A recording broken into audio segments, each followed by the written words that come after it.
What's up, everybody? It's your boy Tarek, and we are back for another edition of Talk Back Tuesday. I hope everyone had a really wonderful Easter weekend. Kind of in that same vein, Easter. First of all, prayers up to this, just for this whole world in general. Um, Literally could be mere hours away from the launch of and the start of World War III, as crazy as that sounds, and so and the promised annihilation of an entire civilization, if you want to take that for what it's worth. But so in that context, football does in fact feel very small, feels very insignificant. But that is what we're here for, to focus on the football and the joy that football brings us. And so we're going to try to focus on that tonight, even if Arsenal did get a stoppage time winner earlier. We're going to find ways to find the joy in the day. But before we do that, again, apologies to each of you for missing last week. Um, we took the kids on some college visits, and so didn't get home until late that evening, get back in town until late. And so Uh, I genuinely feel bad when I miss this, because I really enjoy what it is that we're building and what we've built so far. And so anytime I have to miss or reschedule, I genuinely do feel bad. And so it really is, it's like I said, it's a testament to what we've built and just kind of how it impacts me. So again, apologies for that, but we are back and we are going to get into it. But before we do, as always, do me a favor. If you're new here, go ahead and hit that subscribe button. It helps me as we're trying to build the channel. As you can see at the bottom of your screen, we are trying to get to 500 subscribers. Um, Trying to get to 500. I think we're just off 400 now, so we're about 100 away of reaching that goal, and then of course we'll push it out a little bit further. But if you're new here, do me a favor, hit that subscribe button. If you're not new here, this is not your first time, you've been here before, big ups to you. Welcome back. Appreciate you. Appreciate your support. Do me a favor, hit that like button. Um, Helps the algorithm to know that you're enjoying what it is you're hearing. And then also leave some comments, get into the chat. There's some people already out there, of course. Briggsy is here. Big up to you, man. Snoopy is here. Miami Snoopy is here. Big up to Ash. Appreciate you all for being here, and to everybody else that's here. The way that this show really, the strength of it, in my opinion, is the feedback from you all. The whole point of Talk Back Tuesday is for you to be able to talk back to me, to hear what it is that you are saying out there. Big up Oriano. Or yeah, if I get, hopefully I got that right, or at least close to it. I don't mean to butcher your name, my guy. But big up to you. Appreciate you being here. But again, Talk Back Tuesday is intended for me to hear back from you. Quite honestly, I haven't been on, thanks to the international break. Haven't done a ton of streaming recently, but typically that's what we do. I go on all these different channels and I talk at people, tell you my thoughts, my opinions, my feelings about, whatever topic we're talking about. This is the show where I reverse that and I get a chance to hear back from you. It's effectively a call-in show. All you got to do, if you want to come on and you want to have your say about whatever topic it is that we're going to get into, or whatever topic you want to just bring up, as long as it's footy related, we'll talk about it. But in order to do that, you have to hit the link that is should be um, pinned at the top of the chat. So at the top of the chat, there should be a pinned message that you can go and click on. It's just a link. If you click that link, it'll put you the into StreamYard, or put you on the in backstage, or whatever they want to call it. And then I can bring you on from there. You do need to have your mic, and ideally you'd have your camera on, but definitely just have to have your mic on.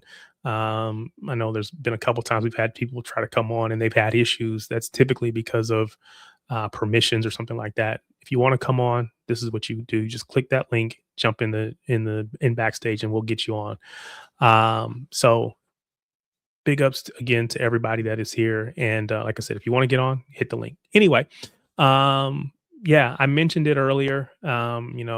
Today UCLA, UCLA won the women's college basketball title over who I was rooting for in Dawn Staley and the South Carolina Gamecocks. So slip up there, but in UCL action today, we had two matches that took place: Real Madrid versus Bayern and Sporting versus Arsenal. But before we jump into that, let's get my guy Luke on. Luke, what's up with you, man?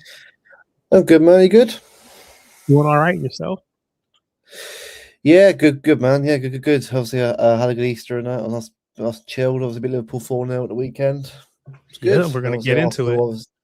Yeah, it's always a good Yeah, weekend when we win. To do it in that fashion and do it in that manner made it even more special. But oh,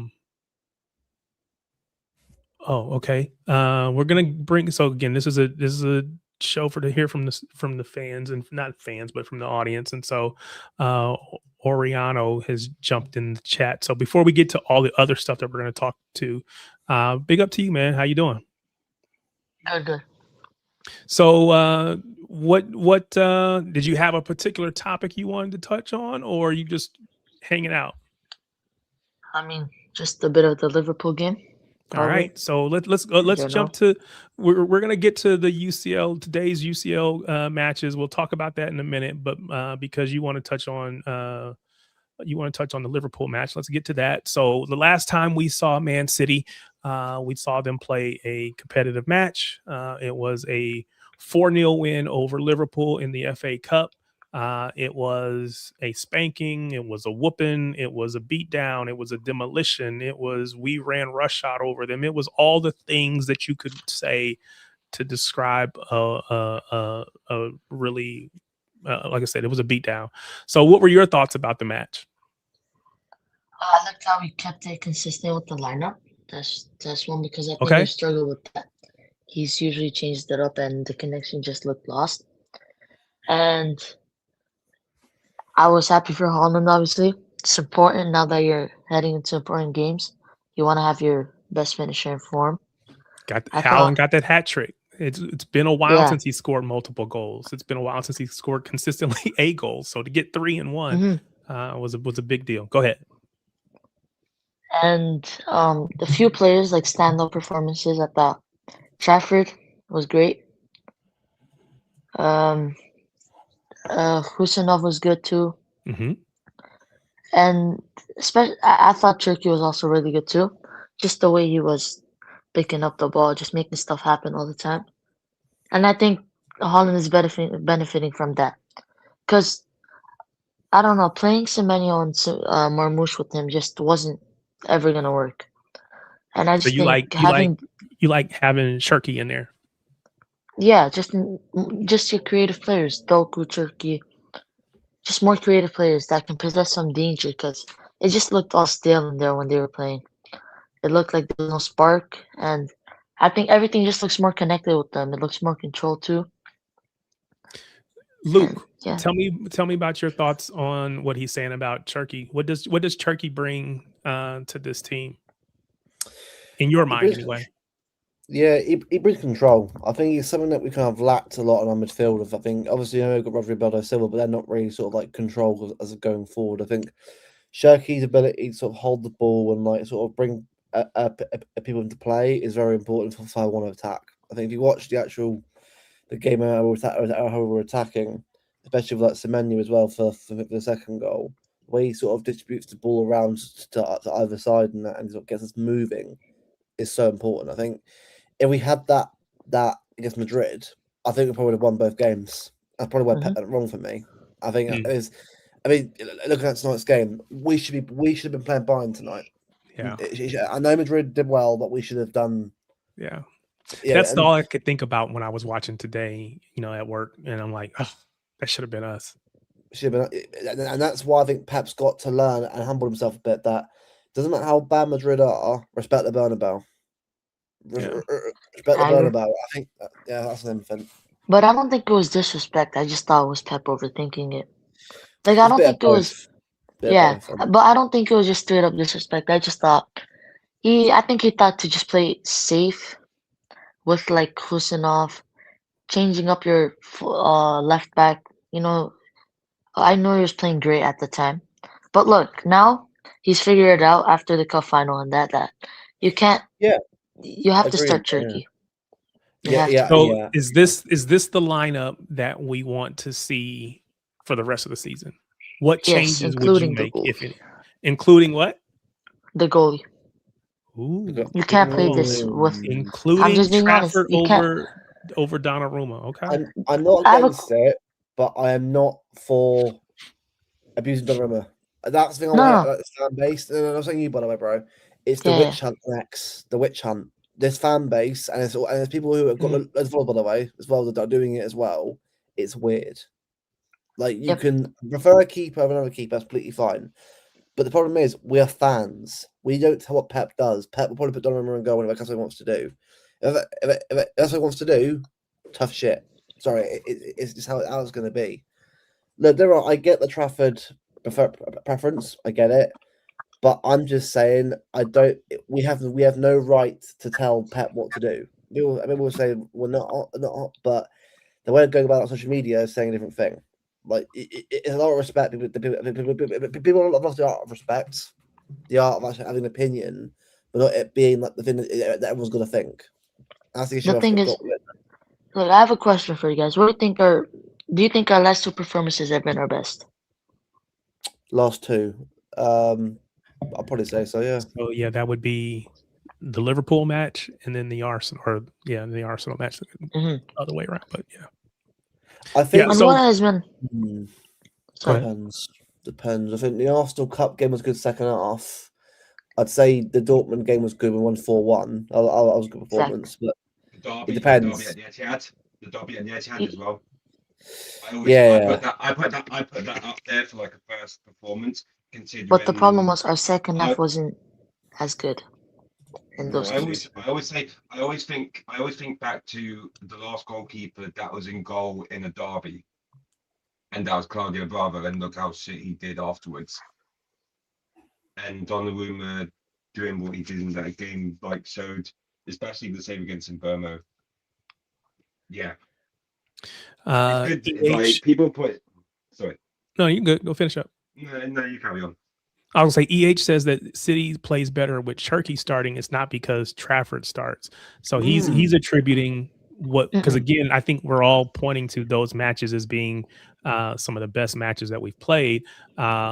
Snoopy points out those are all cup performances, which was when we know Trafford is playing. But EH is saying that it's really not about the inclusion of Trafford. It's about the inclusion of Cherki. So that's an interesting take. Oriano.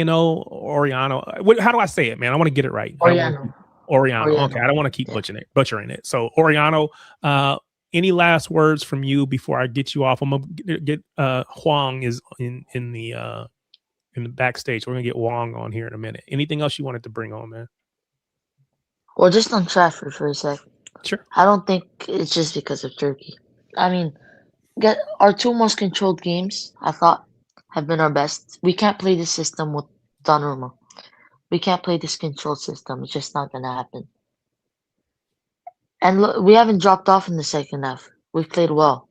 And our problem with Donnarumma in the second half has been that we couldn't have possession, couldn't keep the ball, because the teams would press us more in the second half when they could properly go for it. And it just doesn't work with Donnarumma. All right. You're doing Donnarumma, I'll come back in 10. Yeah.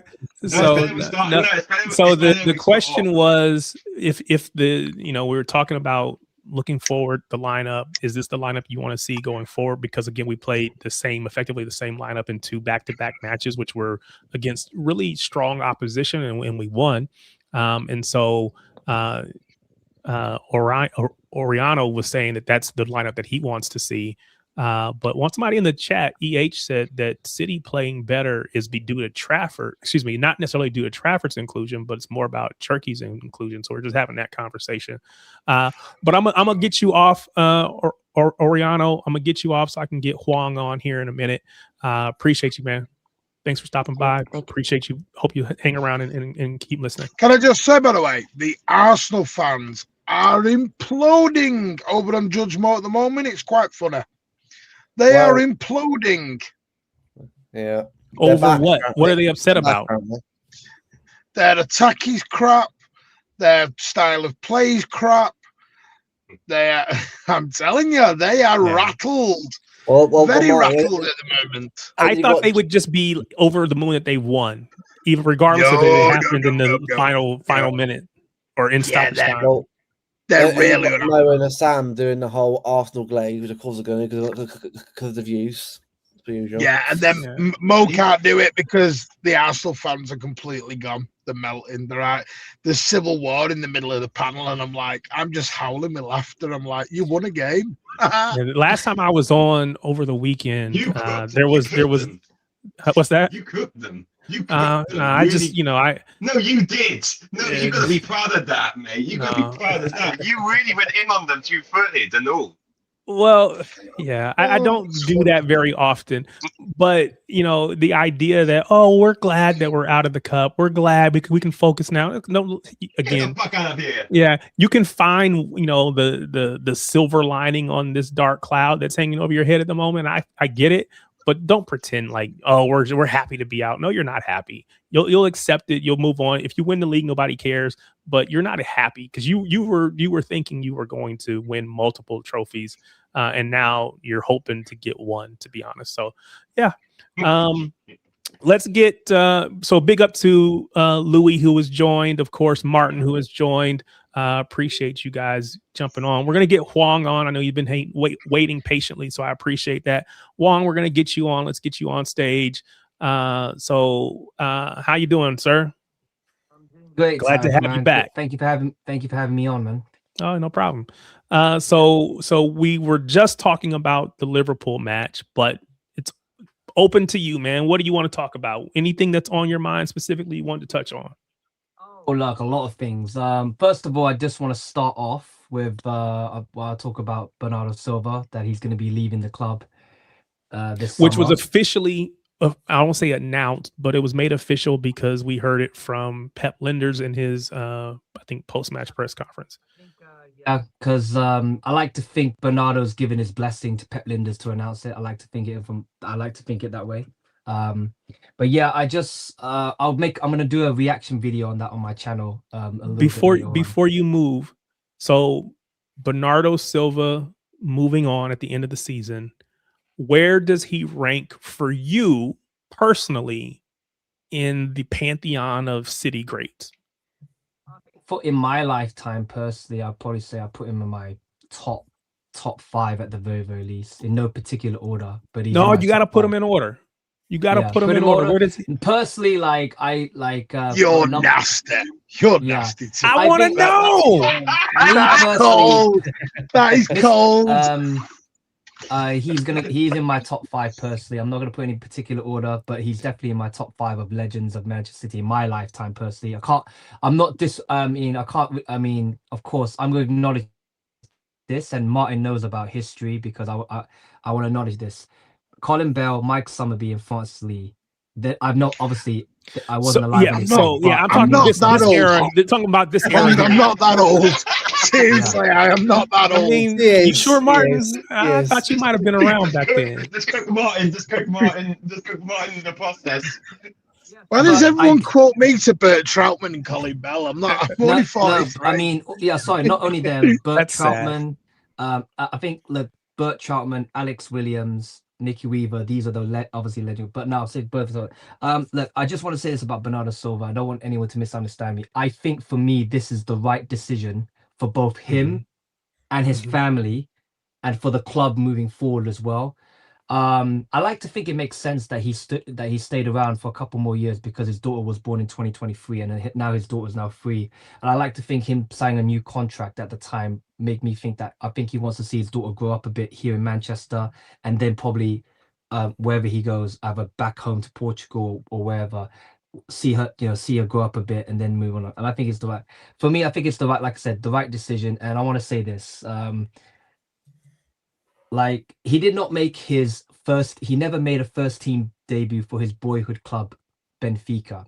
He had to leave Benfica to go, and he went on loan to Monaco because Monaco gave him the opportunity to play first team football. And, he made the most of it. Monaco made the most tournament. And that in the 16-17 season, where for me, that was his breakthrough season, where he basically announced himself to the entire world, where he helped Monaco win the league, helped Monaco, got to the Champions League semi-finals, where, as we all know, witnessed Bernardo Silva's complete masterclass against us over the two legs. And I thought he was the best player over the two legs. And that's prompted City to sign him in 2017. And, of course, 17-18, his debut season, was still feeling his way into the team. And then 18-19, when De Bruyne sadly got injured, and that was when he picked up the baton and run the ship with everybody else. And he's just been incredible throughout the 9 years he's been at Manchester City. I think for me, I'll be honest with you, I'll lie. I think Martin will probably know this as well. There are times where I didn't want to see him starting for Manchester City, probably like maybe last season at times, but I fully understood why, because he's pretty much, maybe throughout Pep's managerial career, throughout all the players he has managed, I think for me personally, he is Pep's go-to guy for every whenever he's fit and available, he always starts regardless. And you also said when he was fit, which was interesting because I think in the 9 years that he's been here, I think it's 9 years, 9 games, something like that. He's missed. Is it like only missed 9 games? So it's like effectively 1 game a year on average. 1 game. That is a testament to his, availability. And as again, I'm someone that I really do, and people don't believe this, but I really do appreciate and I like John Stones, but unfortunately he just hasn't been available. He has all the technical ability in the world, but he just hasn't been available. And so that's just the real. I mean, he's just not been available. You're daggering me here, aren't you? I know, but it's the reality. And again, like I said, I like John Stones a lot. I think at one point, I think he was unquestionably our best center back, in my opinion.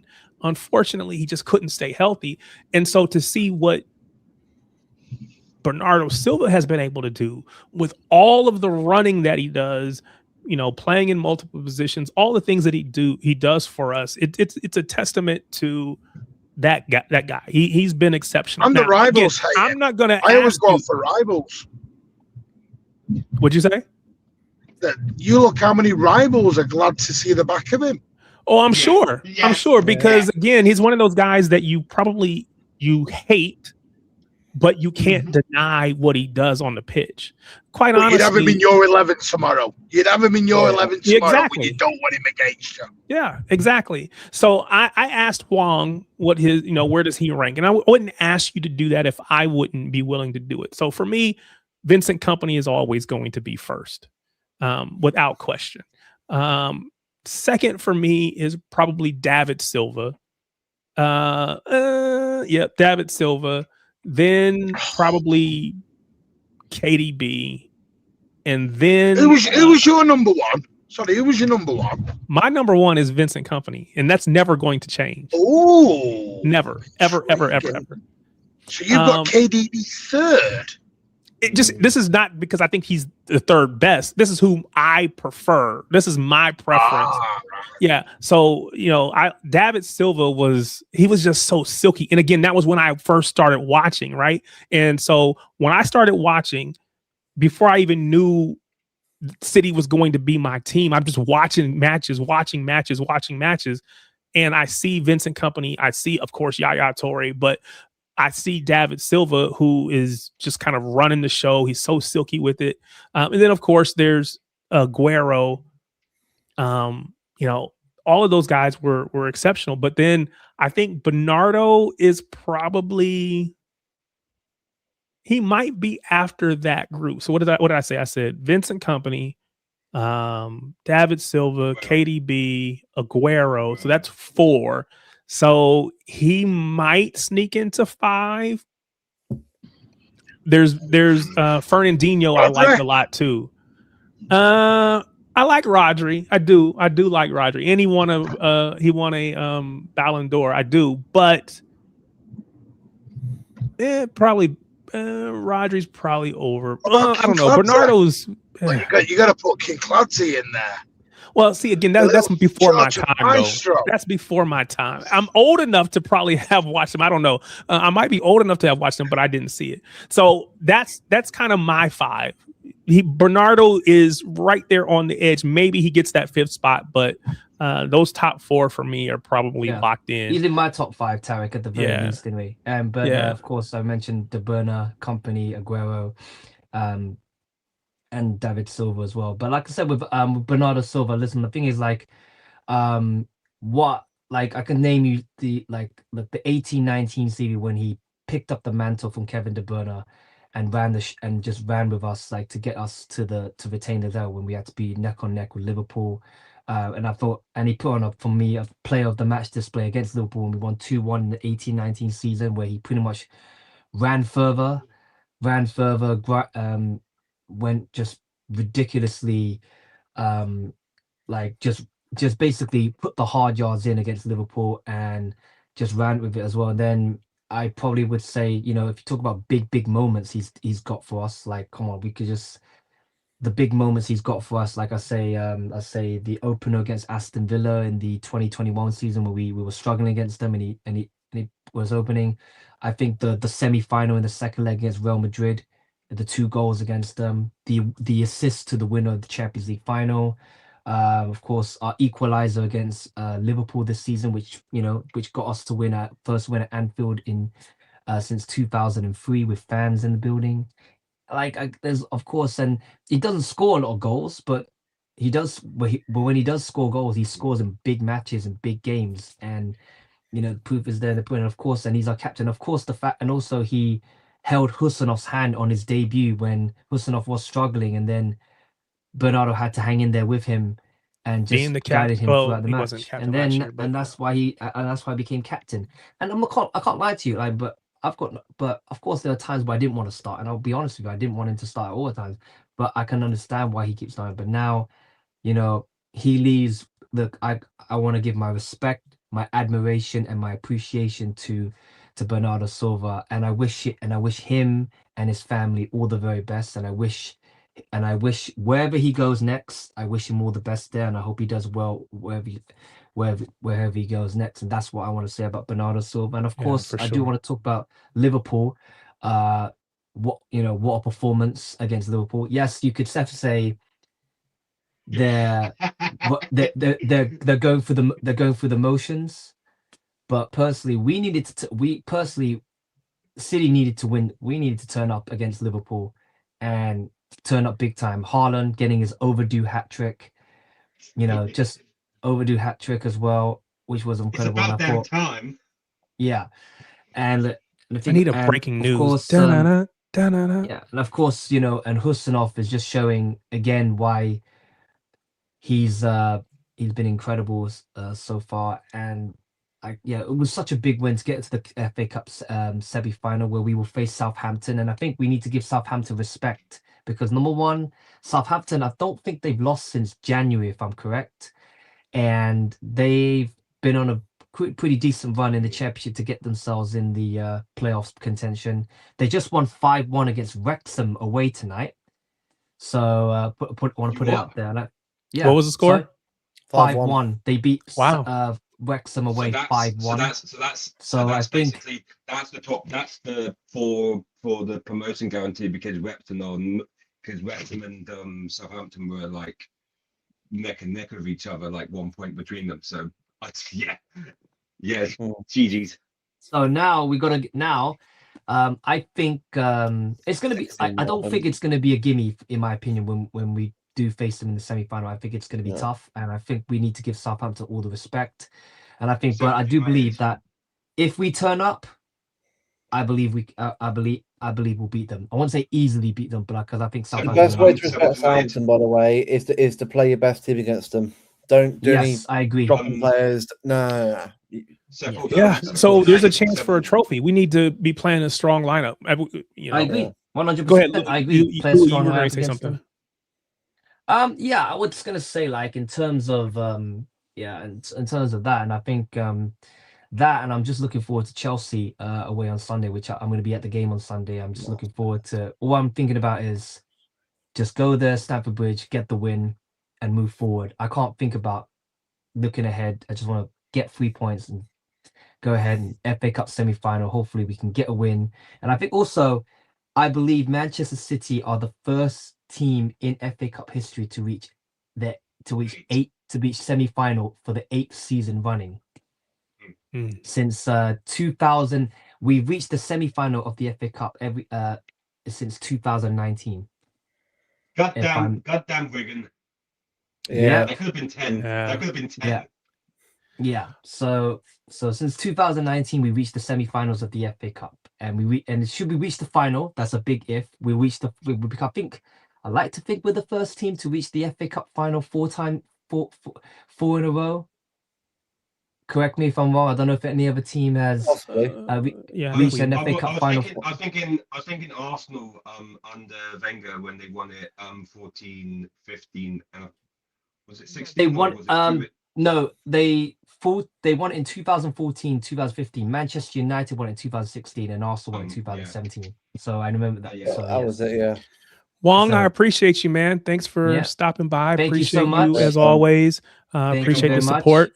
No worries, man. You said you have a channel. You do city content. I do, yeah. Well, I do city content. You want to shout it out? Yeah, of course. My channel is itshuang_trong. It's not only city content, but it's also I do concerts as well, and of course do content. My next video will be on Sunday. I'll be at Stamford Bridge, cheering the boys on to 3 points. That's what I want. That's all I want. 3 points on Sunday. Can't think about anything else. Appreciate it, man. Thanks for stopping by. Thank you so much, man. Yep. Yeah, well. Appreciate it. Yep. All right. So I gave my 5, and we're gonna get back into some of the football itself. But Martin, who's your top 5? Is the 5 the same for most people? Is it like a pretty locked in 5? Okay, who's your 5, Martin? David Silva, KDB.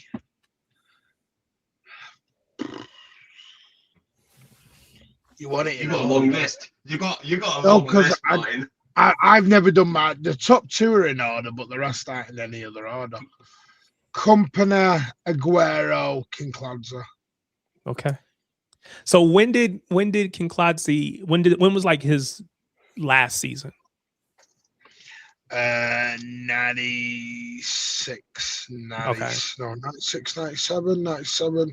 Summer 97, no, 97, 98 is when I left. Okay. When we got relegated down to League 2, League 1, whatever it is now. He played at the final game was the 5-2 win at Stoke away. So if you had to everything into the crowd. If you had to describe what his game would have looked like if I was watching back in 96, 97, or even before that, who would you compare him to today? Or, you can pick attributes from different players or whatever. Because it's probably not a 1 for 1, but Cherky versus David Silva rolled into 1. Okay, so definitely like a 10, Oh, it was a 10. Yeah. Passing. Yeah. Okay. See, and I think that's what drew me to David Could Silva. pass, could score free kicks, could take on a man, scored the greatest goal I've ever seen at Main Road. Not the one at Southampton. Southampton one, yeah. So as growing up, obviously here in the States, I was a big basketball fan. My favorite, I'm a quote unquote point guard, which is the person that's doing all the passing. Your job is to set your teammates up to run the game, run the show. So I was always drawn to that 10 position initially. And so having David Silva there was just like, David Silva, Kinkladze ran the show. Yeah. Okay. Yeah, we had a player called Steve Lomas, and Steve Lomas's job was very simple: get the ball, pass it to Kinker. Yep, that's what happens in basketball too. So, Luke, what about you? Okay. See, with me, it's not like the player that I really liked, sort of getting football a bit more for City, but was probably Alano. He's the number one, but he's in the top 5 players that I really liked. Okay. Number one's probably be De Bruyne, because I love De Bruyne. Second's probably Aguero. Third, Toure. Fourth, Vinny Company, and fifth, Alano. Yeah. Yaya Toure, again, was in that same team with all those players. So, again, watching him was great, too, because, again, there's this big dude just running through the middle. Again, you had him kind of partnering with David Silva. You had the big, the small. You had that contrast between the styles. Man, City, it was great to watch. It is great to watch. And so he was definitely a part of the reason why I became a City fan. So yeah, for sure. By the way, I do love David Silva. I do. Just that the 5 players that I just sort of just for me. And again, you saying who your top 5 is doesn't mean that you think everybody else sucks. That's not what this means. It just means that these are the ones that, for whatever reason, you were drawn to, the ones that you I would say were attracted to, but people might take that the wrong way. So yeah, I'll leave that alone. Louis, what about you? Kern, David, Kev, Vinny, Bernie. Kuhn, David, Kev, Vinny, Bernardo. Okay. All right. That's what's up. I know some people put their top 5 City players in the chat. I also want to put this. I don't know if it's in your notes, but I want to big up the City Trust today. I'm going to get to that. And actually, I'm definitely going to get to that because I have questions. So it's amazing. It's amazing that there's like more association and more questions that will be given to City, which I hope they make better for it. I'm gonna try. Fans are fighting back. So let's just go into it, right? Because as someone from the US, and there's other US based fans in the chat as well, I don't know what this means because I see groups like 1894 already exist. I see groups like City Matters that already exist. I see like the supporters clubs that exist in the different branches. You know, I'm a member of a branch here in Indiana. Other people are probably members of the branches along, you know, wherever they live. So tell me why this is different than all of those other things that do similar, but probably not exactly the same jobs. What is the difference between, because again, I know other teams have them. I saw that much today, right? So I think Liverpool might have a supporters trust, whatever. Other clubs have them as well. Why is this important? Why is this a big deal? Martin, I'm talking to you because you probably, I won't say in the know, but tell me why, in your mind, what is different about it?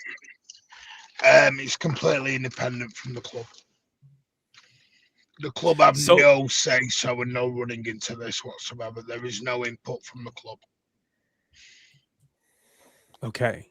So with like those other groups, of course, the official supporters club, by saying official, that's got some tie to the, but what does, and I don't know these other groups as well, but like 1894, I think City Matters. There's an association with the club. Okay. That the club. This one is totally independent from the club. It's a fan-led situation. Matt, Todd, Nick, lots of people are involved in this who are really good guys. And what it was MCFC Food Bank, and this all came about on a number of things. So you had the disability groups that were fighting for the disabled, charging for disabled parking. So they were fighting that corner. You had MCFC Food Bank and 1894 fighting for ticket prices. When really the 1894 should be focusing on atmosphere within the stadium and getting things going. And what was happening was these groups were having to come away from their main focus to fight this little battle with the club. So what they said was, we need to make an input. There was always a little bit of input from the club. There was always that little bit of well, we'll listen to you, but we're not going to do a lot about it. You know, because the club, there was always a club rep there to put their spin on it. And basically, and this was coming for a long time, people knew this is a subscription where fans can actually get involved. For, you know, they've got a 2-week offer at £5 now for the next 2 weeks, cheaper for children, I believe. And what this is to have a fan voice. So if fans do have an issue about something, they can go to that group. That group can now take that to the club and say, no, this has to stop. So if we need to do something, or there has to be something that has to be done, they can go to it. It doesn't have to go. So the other groups can stay focused on what their main goal is. They're not being distracted by other things. I think it's a brilliant idea. It's long overdue, because people don't realise there is friction between the match-going fans and the club right now. There is friction. People can ignore that and they can stick their end in the sand like an ostrich, but there's a lot going on within the club that is not liked by the match-going fans. There is, you know. I'm going to say it. We feel as though the soul has gone. Yeah. That wasn't what the club was about. It was about listening to the fans, and this is for fans abroad and fans local. It's not a local thing. So this was going to be one of my follow-up questions is the intent to focus or to represent the local fan? Is it to represent all fans? Because I know, again, like when I went to the match at Fulham, right, it was an away match. The only reason I was able to get tickets was because I'm a member of the supporters club, you know, in my local branch, and they were able to request tickets. So, you know, I know that there were people who like, oh my God, how did you get tickets? You know, we live here and we can't get tickets. And so it kind of puts two groups at odds, if you want to say it that way, because, well, maybe they shouldn't have on away matches tickets available to, you know, to non-local fans, or how many tickets or whatever, right? So those conversations come up, and I know, you know, social media being what it is, there's always this versus that, this fan versus that fan, this player versus that player, and I don't want to get that into this. I just want to know, you know, hey, are they intending to represent everybody, or is it just it's everybody? You know, it's everybody. It's literally that price for everyone. It's done on. You can sign up on the website they've set up. I've got to speak with Nick about it to see what the full details are, but it's for everyone. Fans abroad, fans here. It's basically a fan-led situation. Gotcha. And sadly, it shouldn't have got to this. No. It shouldn't have gotten down this road. You know, and I know there's fans out there that'll go, well, this is what big clubs do, this is success. City fans, and people think I'm joking on this, they really do. I know Alan's in the chat and he laughs about it, but they are driving fans away. So you mentioned Alan. Alan literally just posted, club will not listen to that group. And so what I was going to ask, so this was what I was going to ask, because he actually beat me to it. What is there that, I don't say pushes or makes the club listen to a group like this? Is it just the weight of the numbers of people? Yeah. Because there's no affiliation between the two. So why do I feel the need to listen to you when I can go talk to City Matters? I can go talk to 1894. Yeah, and again, those groups support this. At least I saw 1894 put a tweet out that said they were supportive of this. So I just City Matters. I'm going to say City Matters is starting to become a bit of a club shill. We're not. People are asking for a club shill, and like Alan said, the club won't matter. But it's all right. I'm going to say this in an awful way, and I don't mean it's in a derogatory way of. How do I put this in a way that isn't going to sound bad? When you're not boots on the ground week in, week out, it's how you don't notice things as much. Yeah, I'll put it in that way, and that's not a dig at anyone who because it is for fans abroad. But fan abroad shouldn't have to pay an extortionate amount of money to come and watch Manchester City. They should pay the same price as a local fan. But you pointed out, by the way, before about scarves. But I pointed out, and by the way, this isn't just going on at City. This is now going on everywhere. Yeah, a lot of fans in the Premier League feel that the owners have got too greedy, too money orientated, and they're pushing the long-going fans out the door. Now, I'll give you an example. This brand new North stand that they're building, they've put out there's a link on the website now where you can register your interest in getting a ticket in the North stand. That's bombed. They've got nowhere near the numbers signed up. Hold on, Martin. So I see Declan Rice in the chat. I see you. I'm not ignoring you. We're having this conversation about City at the moment, but we will talk about Arsenal. And I saw your comments about the quad, the treble, the double. I see all that stuff. It's out there. We're going to get to it. I'm not ignoring you. So I appreciate you being here, even if you are an Arsenal fan. I appreciate you being here. We're gonna talk to you in a minute, but right now we're gonna finish up this conversation about City. Go ahead, Martin. Yeah, and it's, to put it bluntly, they're not having the sign up they thought they were going to get on that. At the moment, that North Stand's going to look like a white elephant. Yeah.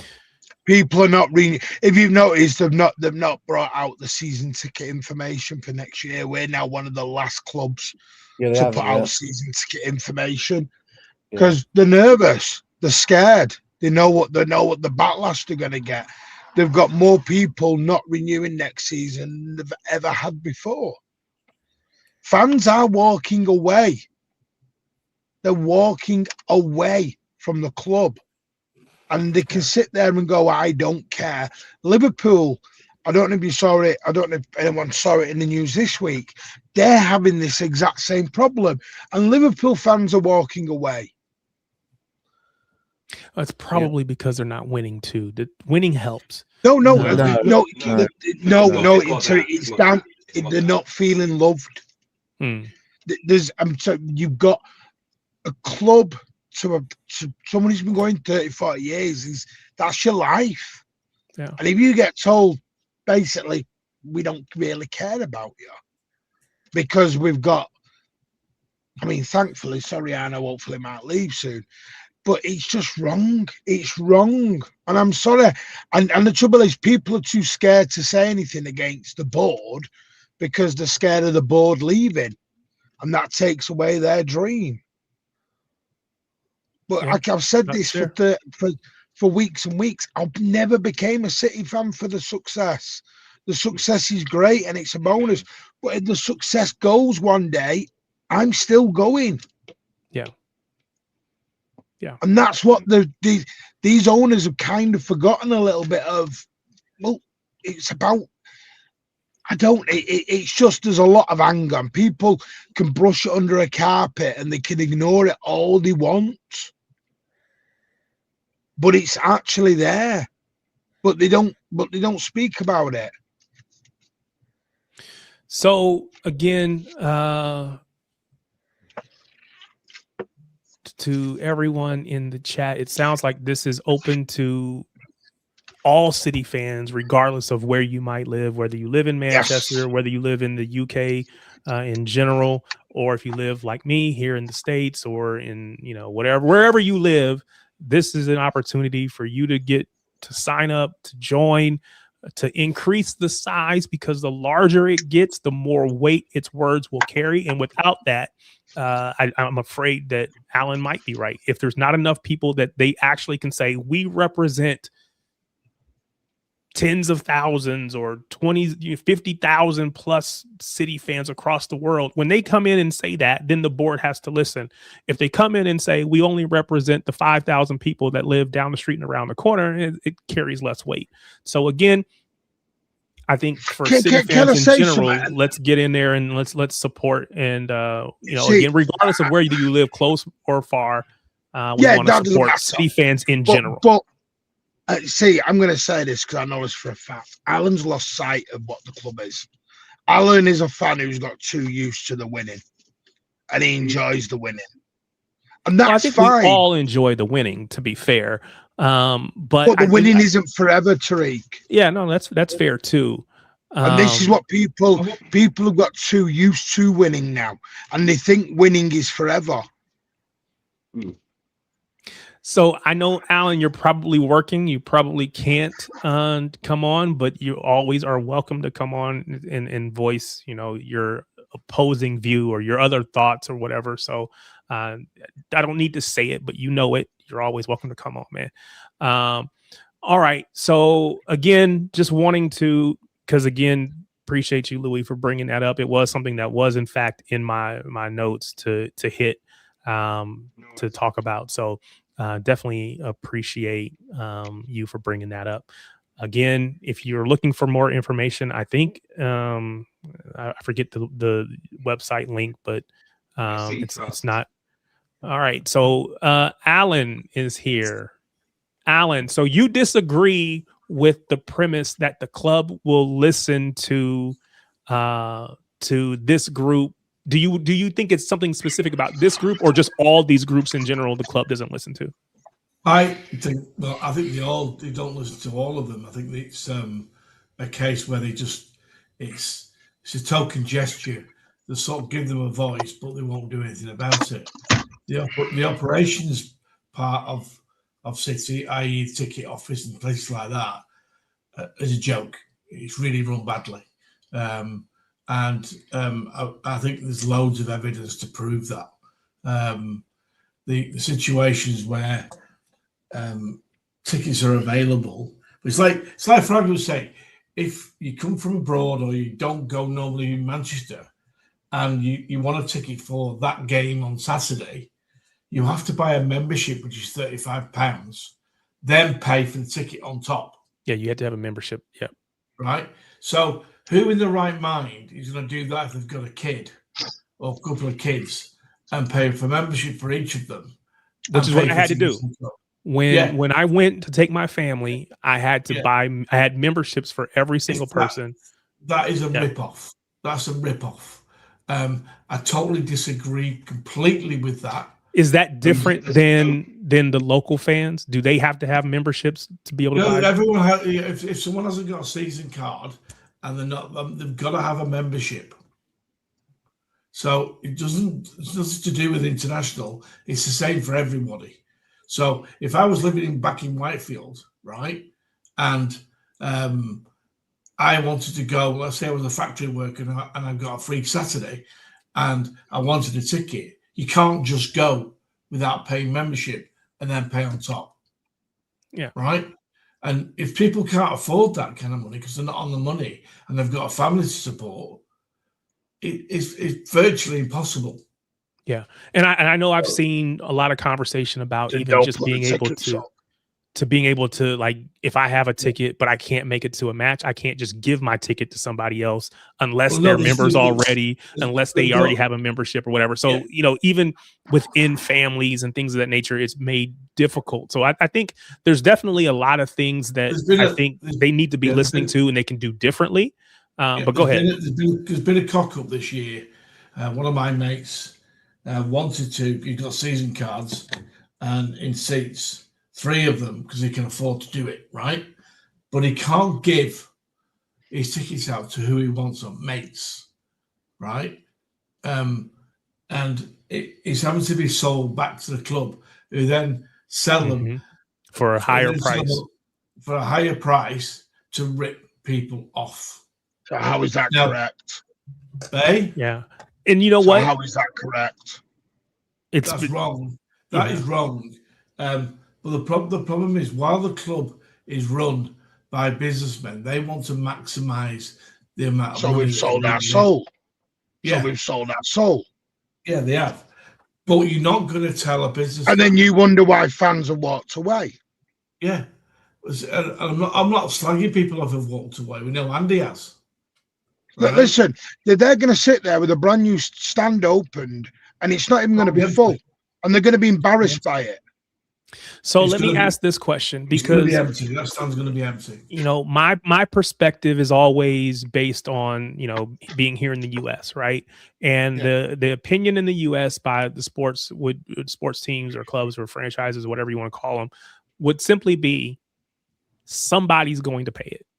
The reason they're charging what they're charging for this World Cup is because they believe somebody's going to pay it, whether it's you or this person over here. You don't really care as long as somebody is willing to pay it. They're not even bothered.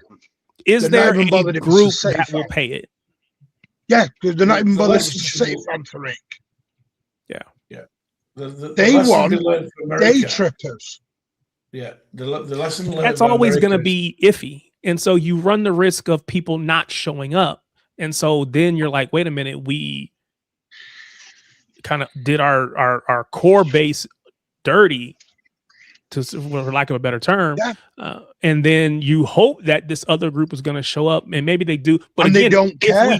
If we don't win, there's going to be fewer and fewer day trippers. Yeah, exactly. This is why I keep saying about the success doesn't last. They sit on this premise that this success will be there forever. They sit on the premise, because I'll tell you what, if this 115 goes balls up, they're going to have an half-empty stadium. Because what we used to say was, you cannot piss your locals. You can't piss your core tickets have been going for 30 years, because they're the guys who will stand behind you through the thick and the thin. If this 115 goes the wrong way, you've kicked out all your local hardcore lot, and then your day trippers ain't going to come because they ain't going to watch Championship or League One football. They've done themselves in all ways here. They haven't realised. Because what they've done is they've sat there and thought City fans will put up with anything, and Liverpool fans will put up with anything. And unfortunately, people in the UK have had enough. And now they're fighting back. Enough is enough. They don't want it anymore. The situation, Tarek, is that Man City have got a hardcore of about 35,000 fans, right? Who will turn up no matter what. Okay, so if we're shit, those are the fans that are local to Manchester. Well, no. These fans abroad will turn up. Well, but no. Fair enough. The bulk of that 35,000 that you're referring to is going to be local. Yeah, is that majority will be local? There's going to be people living in Nottingham and working in London and UK, travel, right? Yeah. So what I'll say to you is that when we went down, and I was part of that when we went down 2 divisions, there was a very big hardcore amount of fans that will watch City no matter what, right? And that means we were shit. We were fucking shit, right? And the quality of football was poor. But we had fun. We had fun going to Lincoln away and York away and playing Bury at Gig Lane and getting beat. Stockport getting beat, right? And that's the way it was for quite a long time when the club went through a lot of financial difficulties. We were a cult. We were the original cult. Cool. Yeah, without doubt. And I was going every week, no matter what. I remember, now this is the true story, okay? I was supposed to be playing cricket, right, in Denton, right, away. And we got rained off first game of the football season. First game, right? Big up Hussam. Listen, and I raced from Denton to the main road. And we were playing Blackpool away at Main Road, right? Fraud. Yeah, and this is no one alive. Got there, got inside the ground to watch the game, and I was thinking we're going to get about 15,000 fans maximum, right? There was a full house. A full house. I've never been so more proud of the City fans that day. Because we could have just turned away from them and said, fuck them. But we didn't. It was like everyone had got together and saying, we're sticking together. United at the same point won the treble. Yeah. That year. Right? We stuck together and thought, fuck it. We've all got to stick together. And we helped drag them back. Fair. And that is the truth. That is the truth. What I'm saying to you at the moment is, yes, we've had success over the last 15, 20 years, right? Unbelievable. Okay. I never thought I'd ever see it. And we've got fans from your part of the world, in America, everywhere around the world. You come now, you walk around Melbourne here now, I'm emigrated over here, and I see City shirts everywhere. We never, ever would see that. Never. And that's the truth. But what I'm saying to you is the operations now and the marketing departments at City is run by youngsters who have absolutely no idea about the real world. No, it's not run. No. It's not run by youngsters. It's run by a guy who is very. Can't remember his name. Begins with T. He's leaving at the end of the season actually to go and take on a new role, not within City, a brand new role completely. His whole job was to make. He is built. He's very blue business orientated. Everything is about the profit and the bottom line and what you can make. Yeah.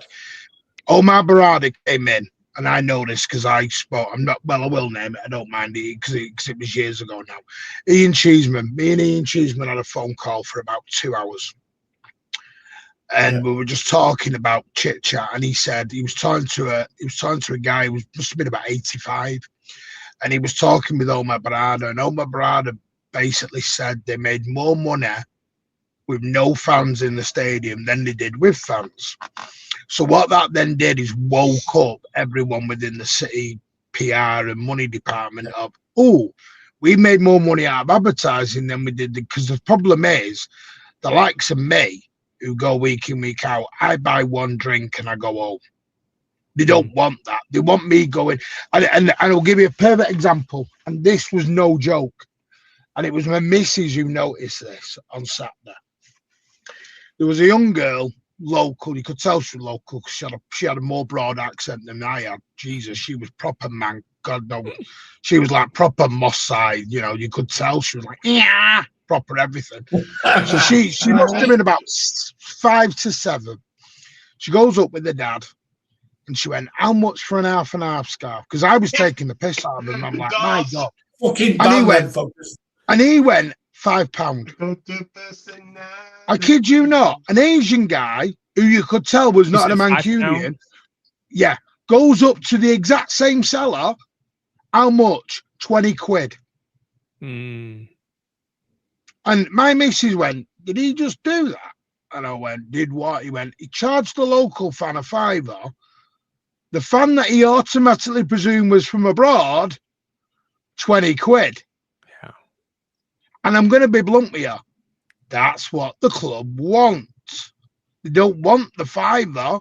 They want the 20 quid. They want the fan who's going to go into the superstore before the game, spend 100 quid, have a meal.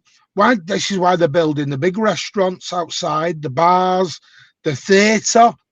They're building a bloody theatre with Mamma Mia now. That wasn't in the original plans of the North Stand. There was no North Stand with a theatre put into it, but we're having an amphitheatre now. There was there was no thing about it was all added secret. They're going to turn it into an IMAX theatre or something, Martin. No, what they want is they want that area. You know what I mean, though? Being used. They want to go to that. No, they want it to be used on non-match days. Yeah, so what they're saying is, say you're at the Co-op going for a concert on a Wednesday and there's no City game on. They want you to go and they open up their restaurants. They go and have a meal. They have a few drinks. Then they go to the Co-op. They might stay in the hotel. What they want is that thing being used 24/7 all the time. They don't want it just to be Manchester City. It can't just be the football. Yes. And all the money is going into the club. They're not stupid. Snoopy said in all official releases, they refer to that area as a quote unquote entertainment district. Yeah, it is. But when the plans came out, none of that was in it. There was no City Hall. There was no City Cafe. There was none of it. What that was, we got told was Blue Wall. Fans. We all got told new season tickets. Perfect PR. It was a big sham. The perfect PR. What they've done, wording. what they've done is copied the Freedom Park in Miami. That's the model that they've got, and is to make money 24/7, 7 days a week. Well, I think I was going to say most stadiums, at least here in the States, they do try to maximize that revenue, right? It's all about revenue maximization, or however I want to say that. Listen, they're building a little small stadium. I live in little town in Indiana, right? They're building a stadium for our what would be considered third tier football team, right, here locally, and there's going to have about 8,000 seats, 10,000 seats, something like that. But again, it's about not just the football. It's also about, because the football is only going to play maybe, not even nearly as many matches as you guys, because City's going to play 19 matches at home. What about those other, out of 52 weeks, 19 of them have a home match? That includes the, whatever, the midweek games or whatever. So what are you doing those other 30 plus? Those other 30 plus weeks? It's like, Tarek, it's like Melbourne, we call it a sports city. Yeah, it's not a sports city, it's an event city, right? Because all the stadiums in Australia, no matter where it is, Melbourne, Sydney, wherever, are owned by the governments, like Victoria government, New South Wales government, etc. And they have got to make money out of these. It's already happening, Matthew. Yeah. It's already happening. Virtual reality, it's already happening. So they've having to make money out of every event they have. They're having to do that. They're building a brand new stadium in Hobart, in Tasmania, and they've got to play not just cricket in the grounds, but also AFL. So because they want that stadium used every single weekend, because the running costs are huge, and that's what's happening in America, in England, wherever it is. It's like Tottenham are doing they've got American football in their stadium. There's so many games this season to make extra cash. To make my kid went to a Beyonce concert at Tottenham, right? Again, it's about all the things, all the different ways we can make money, like you said, every single week, not just win. And again, I get it, but again, you shouldn't. And I think who was this that said this? Brianna Citizen said, "I'm okay with maximizing revenue. However, you can't forget the fans as the club. The magic of what makes it special is the fans. So we deserve to be appreciated." And again, I think there's a pushback at the minute, and this is happening all over the world. And excuse me for a minute, I will use wrestling as an example. There's a big hoo-ha at the minute. Their big event, this, Tariq, WrestleMania. Actually, I don't They're watch doing wrestling, it in Las but Vegas. Well, they're doing it. It's their Super Bowl. Right now, they are charging £10,000 for tickets. $10,000. That's an American thing. No, Tariq, but this is where the pushback goes. That event is in 11 days. There are thousands of seats left. Yep. Nobody wants to pay it. Like the World Cup, there are thousands of seats still available. So what these companies will do, they'll give out the freebies, or they'll reduce tickets at the very late stage, because they're not stupid.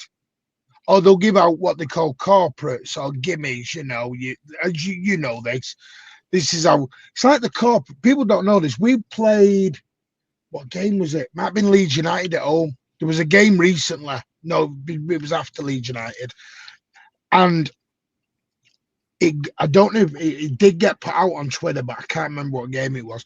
The hospitality was not sold out, so they actually gave it to the staff of Manchester City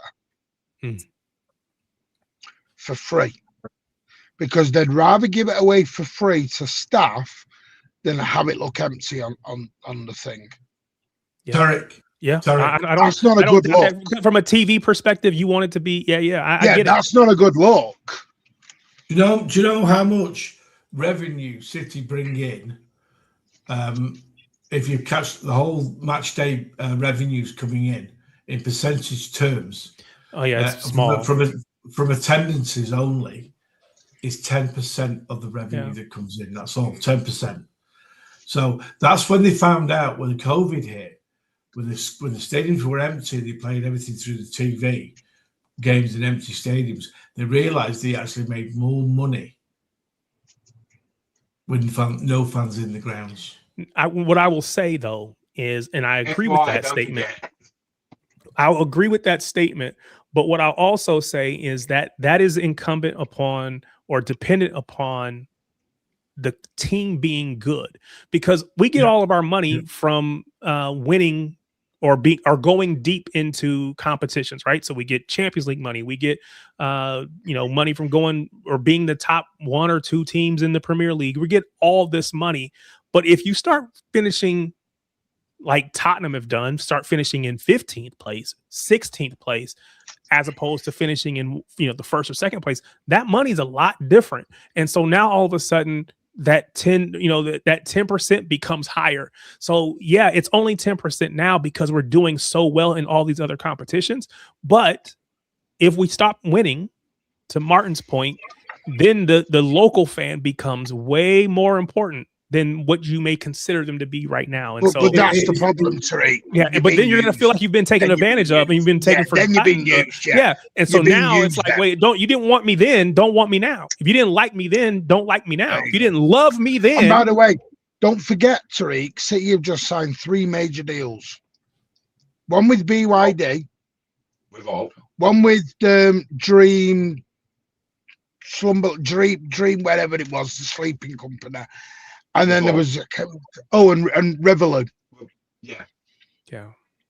They're huge. This is what's pissing fans off. They're like, you're announcing these record deals, but making us still pay for it. Don't announce record deals and then still want me to pay out my ass in the back pocket. Yeah. Nope, that's fair. Wrong. Again, It's like Tarek. If you look at the Bundesliga, La Liga as an example. Big up to everyone coming over from Judge Mo. I apologize, Alan. One second. Big up from everybody coming over from Judge Mo. Really appreciate it. We're talking City right now. We're talking about the new supporters trust.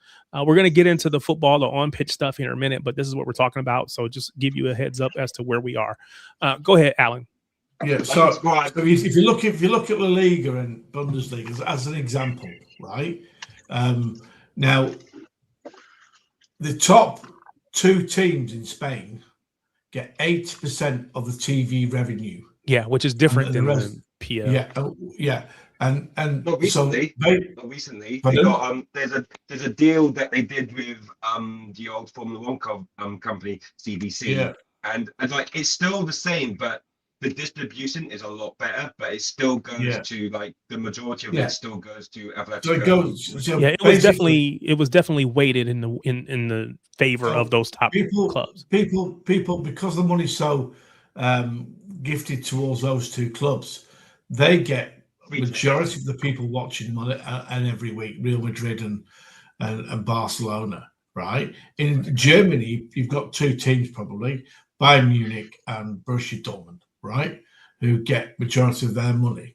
But they've kept, one thing I like about that, they've kept their ticket prices down to a bare minimum for everyone to get, right? Which doesn't happen in the Premier League. They are slowly pissing people off. And it's not just that a lot of people can't afford to go anymore. They can't afford it. And it's like you had the World Club Cup in America last year, and at first they were charging astronomical amounts for tickets to get in, and it was empty. In the end, when it got getting close to the final, they were reducing tickets down to the price of a beer because no one would go. And I'm convinced this World Cup will be the same. No one will go because they won't pay these stupid prices. And then when it gets closer, because they're embarrassed, they'll reduce it. Yeah, they'll reduce the prices because they want the seats full, because it'd be embarrassing. Yeah, but it'll be at the very last minute before they do it, because they're going to hold on. Exactly. Because again, they're getting so much money from the sponsors and everyone else. So yeah, they will probably bring those prices down, but it'll still be way more than what you're typically accustomed to paying. Yeah, it's the American model, and I don't mean that doesn't bother me. That's the truth. Yeah, it doesn't bother me. It is the American. And listen, we knew this was coming because let's go back 4 years ago. They were trying to do the Super League. We knew this was coming. What they didn't rely on was the fan backlash they were going to get from it. They thought people would merrily go along with it, and they didn't realize the fan backlash they were doing. And listen, I don't think they're bothered about empty stadiums. I don't think they're bothered about empty seats. I don't think they are. I really don't think they are, because only from a TV this is happening everywhere. From a TV perspective, of course, it doesn't look good when you have empty seats. Yeah, I think that was the only thing. But to your point, they'll give them away to, like, here in the US, right? They'll give tickets to like schools or youth groups or whatever to try to keep the audience full. Yeah. But again, it's really about trying to sell. I've told you this before, you can. Me and Big Steve saw this, that we give away tickets on Champions League night especially to a school in Scotland. Yeah. They all came down, 60 of them, and they're all saying F Man City, Man United forever. This is our City game. And I'm like, is this what you want? That is what they want. They've got stewards. Listen, this is well known. A steward, someone was arguing with a steward, and he turned around and he said to him, if you filled your own stadium, we wouldn't have to have this problem. That was a steward. That's tough. That's tough. So I will say it's hard to. So what you can't do is regulate every single person that walks in the stadium, right? So I know, like, my kids' soccer club here locally, they would go on tours over to Europe, right? And they would go different. One year they went to Italy, one year they went to Spain. So they would do this every couple years. They would go on these tours. Now, these kids are all supporters of different teams. They're not, necessarily City fans, but whoever put this tour together, and maybe they were playing, local clubs while they were over there. Whoever put this together was like, oh, we're going to send you to a City game, or we're going to send you to this game. And so, yeah, to your point, there's probably people who are coming in there in those scenarios that may not be City fans. You have to try to, because it's your culture over there, right? You have to make sure that if you're going to be big up to Judge Mo and to everybody that's come over from there, we appreciate you guys. But yeah, the culture over in Europe in general is that you have separate sections for those away fans. So you need to make sure that, away fans or non-city supporting fans aren't in the city area, because that becomes dangerous. But you're never really going to be able to regulate who is a fan or who's going to be in whatever. And so you kind of have to deal with that to a certain extent. You got to be careful. As long as it's not a safety issue. No, but it always will be a safety issue here. A Liverpool fan was in our end on Saturday. Which is what I'm saying. You got to regulate that. Yeah, but they got moved very quickly because listen, Millwall at the minute, Millwall are in a chance for being promoted. Yeah. If Millwall come up, they play that game with Millwall, there won't be you're talking serious problems. I ain't talking a bit of a slap. There's got to be serious consequence. Millwall are not a fan base you go in and play that game with. Yeah. They will come down like we're talking hospital. It's very sad to say this, but we're talking hospitalizations. Yeah, which is where the whole Millwall don't play games. Yeah, the generalization of, or the stereotype of the ultras, or the all the fights and all that stuff, that for a lot of people in the States, that's probably how they still think football works. And maybe in certain countries it probably still does to a certain extent. They think that in Australia. Yeah, I'm saying you should have seen certain parts of the world it probably still does work that way. Because again, Tariq, I'm embarrassed for this, but some of the chants that were out on Saturday were quite there. They were quite there. There was, and it's not, by the way, this is not a flex or being proud of, but there was chants about Hillsborough, chants about murderers. I was going to say, yeah. Chants about City and Manchester and Liverpool, that there is no love.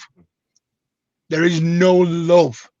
You've seen it when we rock up to Liverpool, they're smashing our team bus up. That's not again, not a flex, but they've got to be careful because unfortunately, the European English culture, whatever it is, it's very old school. I'm not saying that's a good thing. It's really not a good thing. But it goes on. This is why some of the highest bills at a football game are the policing. Yeah. Yeah, that's yeah. Imagine what happens. Imagine what happens the Chelsea Leeds game in the FA Cup. Oh yeah, that is proper 70s. I agree with you. I agree with that, man. Stupid. I'm not. I wasn't saying it as a flex. I was saying that's what was genuinely going on. Yeah. It was quite, and Liverpool fans were singing stuff about other stuff. It just wasn't. It wasn't good. It was a bit OTT. So let me ask this question, because again, is that something that? Is that something? And the answer is probably yes, but I want to hear it. Is that something that is new? Or the answer is probably no. Is that new? The idea of tragedy chanting or talking about Hillsborough? Because I know that happens across the country for Liverpool, right? When they go places, has that always been a part of? Is the fans in the stadium? Is that different now than it was 5-10 years ago, or has it always been the same? The thing is, the chants will still be there, and they were 20 years ago, right? But what I will say to you is, the fighting in stadiums is minimal now because of CCTV and get inside grounds. Yes, because and you have to have a scene, and they spot the person or the persons who cause trouble, and they deal with them for life. Yeah, correct. But in the olden days, when it was standing up, there was no way of no CCTV cameras. There was no way of finding who that person was, right? So it used to kick off all the time, all right? But in grounds now, around the world, if someone, let's say, is causing a bit of trouble, they can zoom in on the person, look where the seat is, choose them, and deal with them. And they get banned. It's as simple as that. So if Liverpool fans, because I know loads of Liverpool fans were in the City End at the weekend in the FA Cup. Loads. It wasn't just one or two. There was loads. Of Liverpool fans? Yeah, everywhere around the Etihad. And the same happened in European games. It's a lot easier to get tickets in European games because if someone, for argument's sake, midweek is a person's working in London or working in Birmingham, working in Nottingham, right? They're not going to come up to watch the game. It's night game. So there's tickets available and they get rid of them on these sites. But I've got a friend I used to go to school with, right, who worked at Manchester United in the ticket area. He was senior. He used to ring me up at work when I worked in Manchester and say, does any of your colleagues want tickets for the Champions League game tonight? And I used to get them. And I'm not a United fan. And I used to get them for people in the office, right? And they pick it up at the ticket office beforehand. That's at Old Trafford. So, and the same goes on for Champions League teams now. Yeah. Where if someone's working away, if you're only working in London, you're not going to travel 2 hours, 2.5 hours. Not during the midweek, yeah. Not midweek. You're not going to do it. And plus, if you've got a kid, drag on a school night, drag him out late, you don't want to do it. So these are why tickets are available for Champions League games more than they are for league games on Saturday afternoon. Yeah, no, that makes sense. It's so different. I don't want to move back to the on pitch stuff, just so we can kind of get to some of these games. But I do certainly appreciate the conversation. Again, if you are a City fan, you need to. It's in your own best interest to look out for and support the new Citizens Trust that's being formed. Again, as Martin told us, intended to represent all fans, all City fans, regardless if you're in the US like me, in the UK, in Asia, Africa, wherever you might be. They're intended to represent all of us. And again, we'll see what happens from there. But again, we want to get behind anything that's going to help get the club's attention and make sure they understand, what's going on as far as the supporters are concerned. So they won't do anything about it, though. I'll tell you that we'll now. see. I mean, again, we'll have to see. But if nobody joins and if people don't get behind it, then there won't be any incentive for the club to do it. So we'll see. See, the thing is, it does work, Terry. It's last thing, it does work because it worked. When we did the protest last year that I was part of, people know that. It did grab their attention. Because the best thing that happened was that goal in the second minute that Grealish scored against Leicester. Because people weren't in the stadium. They weren't in the stadium. And we were all cheering on the concourse. And we knew as soon, and it was for a fact, as soon as they saw that, they went, oh, because that's not a good look now. Yeah. That's not a good look. You're on wide national tele. There's a goal gone in. The stand is 3/4 empty. Right. Then they did something. Then the ticket prices came down. So it does work, but you've got to hit them at the right time in the right way. Playing devil's advocate and going to Alan's point, it worked for how long? Because we're still having the same conversations. We're still having the same arguments. We're having the same discussions. Yeah, they have come down. The big thing at the minute is the no season tickets. Does it get to a point where the club stops listening because it feels like every other week there's a different topic that some group is advocating for? Well, that's why 89 phone we've all said we can't protest over everything. There has to be a limit. We can't protest everything. Sometimes we have to go with the flow. It's that give and take debate. So there has to be a little bit of take and a little bit of give. And you go with a happy median. But the big thing at the minute is, and trust me, because I've seen it with my own eyes, and so's Alan and that, the City fan base will, if the ownership go too far, they will protest and they will go for the owners. Maybe do not think that these owners will not get protested against. They will if they push too far. Yeah, this new stand will be embarrassing because I guarantee you now that new stand will be empty of a lot of games. Yeah, I mean, we'll see. We'll see. And if it is empty, then like you said, they will have to make an adjustment, or they'll just be giving away free tickets to No, there isn't an adjustment. I can tell you that. I was at a meeting with my two nephews about this. We went, they're going ahead with that. There is no protest. That's why no one's protested it. Because I'm saying but if next season when it's open and you're getting into 2/3 of the way through the season and it's 2/3 empty consistently, at some point they're going to have to make a change. Yeah, too late. Well, but maybe for the going forward, they bring it down. But somebody made a comment, and I don't know if I did I copy. I didn't start it. But again, just the way the numbers work, you would rather have 3 people paying 50 because that gives you 150, as opposed to 5 people paying 20 because that only gives you 100, whatever, right? So I can have fewer people and still make more money if I charge higher prices, which is what the club is That's really. The way they view it. That's the way they view club it, yeah. is, and again, I only know this mentality, right? That it is a sports club, but it is also a business. Everything in the US is a business. Everything is a business, regardless of if it's sports, youth sports, it don't matter. It's all a business. It's all about making money. And so that's all I ever know. I'm accustomed to it. I don't like it, but I'm accustomed to it. And I think we're starting to see the rest of, let's just say City, the PL, whatever, is becoming that same way. The things in America, you've got the volume of people that live there. That's fair. Far outweigh. Yeah. It's like London. That's fair. You look at North London, right?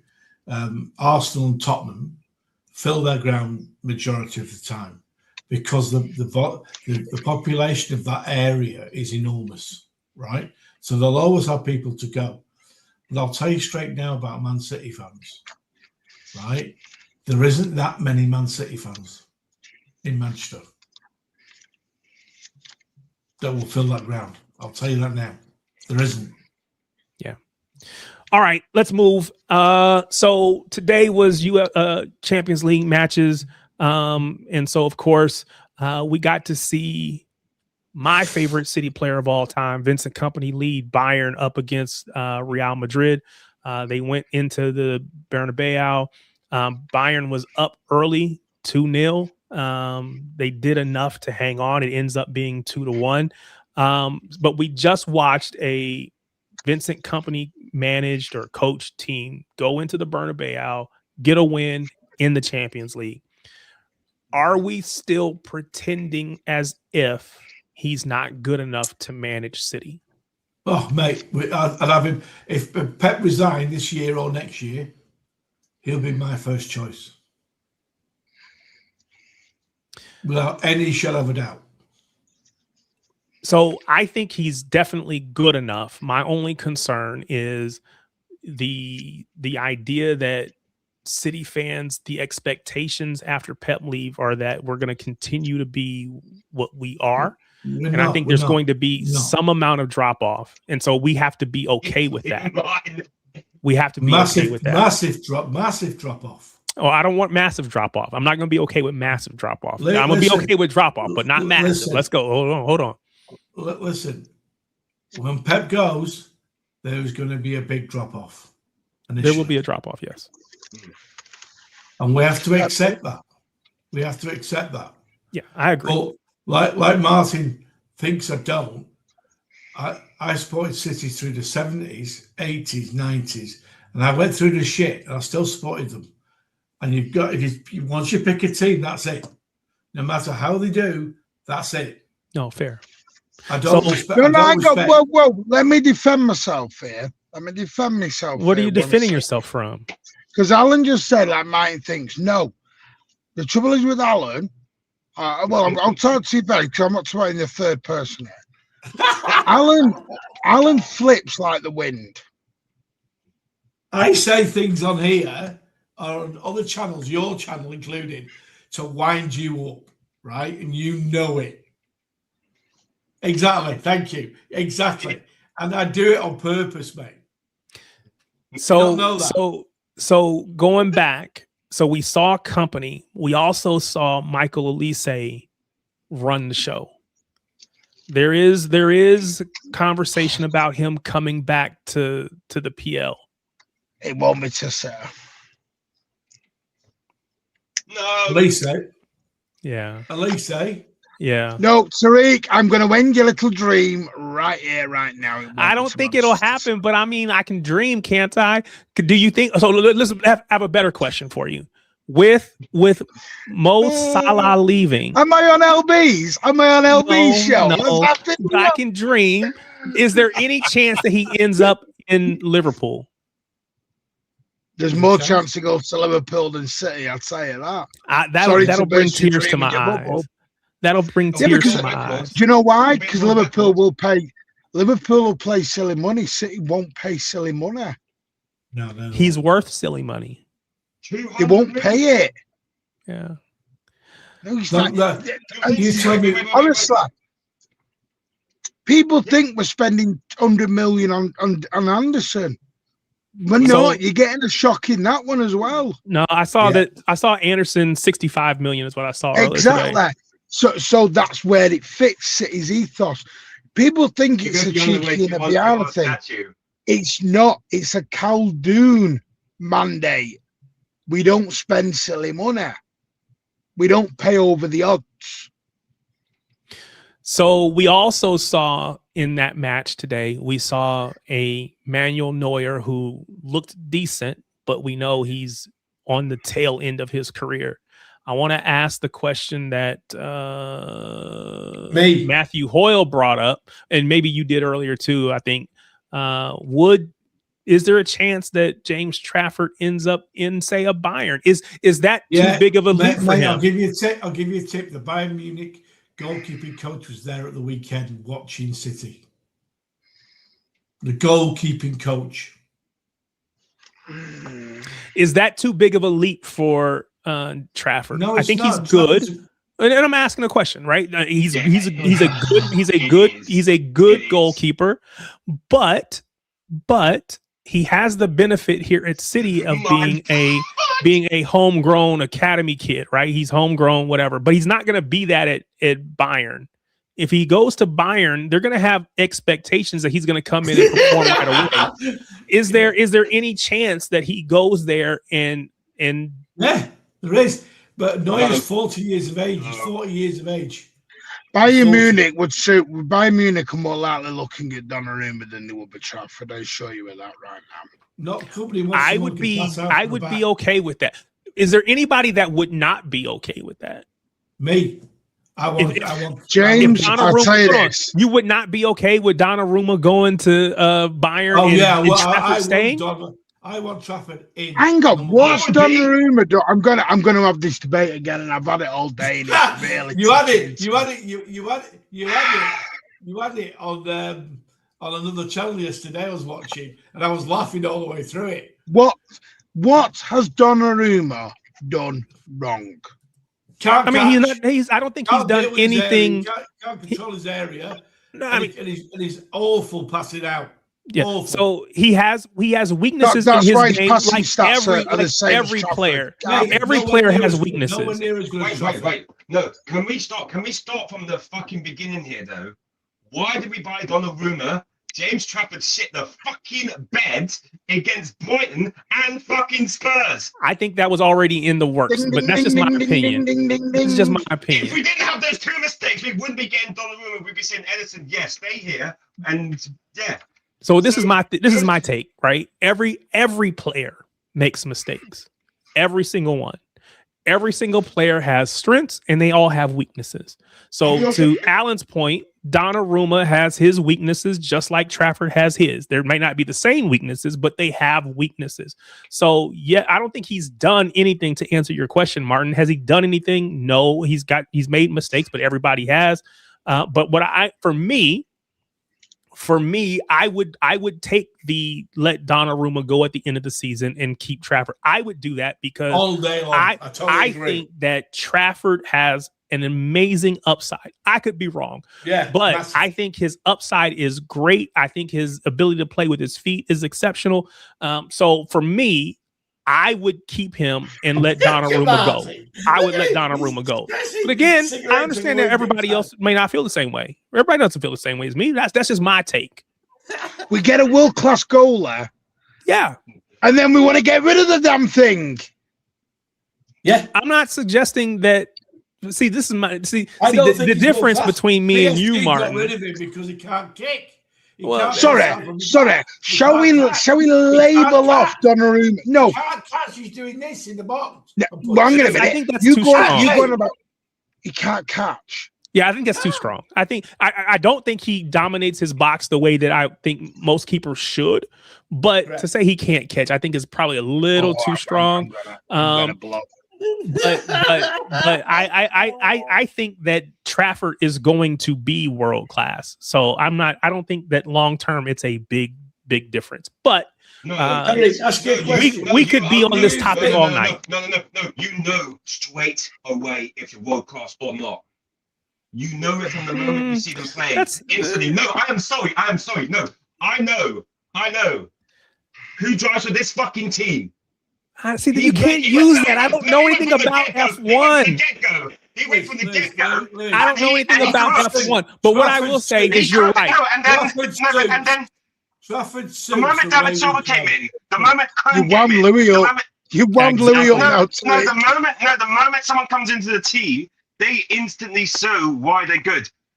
So I can't argue with you about a Ferrari because I don't watch F1, right? But what I will say is that you're probably right because you're probably right because when Lamine Yamal comes on the scene, right? You know immediately that kid is special. It was immediate. Nobody questioned it. He's 16. He's special. So what's Donnarumma won in his career? I mean, he's won. That's not the question. He's won plenty. He's won plenty. Who suits the way Guardiola wants to play better. Oh, But you can't make that argument. You can't make that argument when Pep himself brought the guy in. So yes, I'm not arguing that he can't. I'm telling you what I would do, not what I think Pep is going to do. I'll have you bet Donnarumma's in net on Saturday in Trafford, setting his back. He's setting his baby little ass back on the bench. Okay, see, now you're going too far with that, but I agree. This is exactly my point.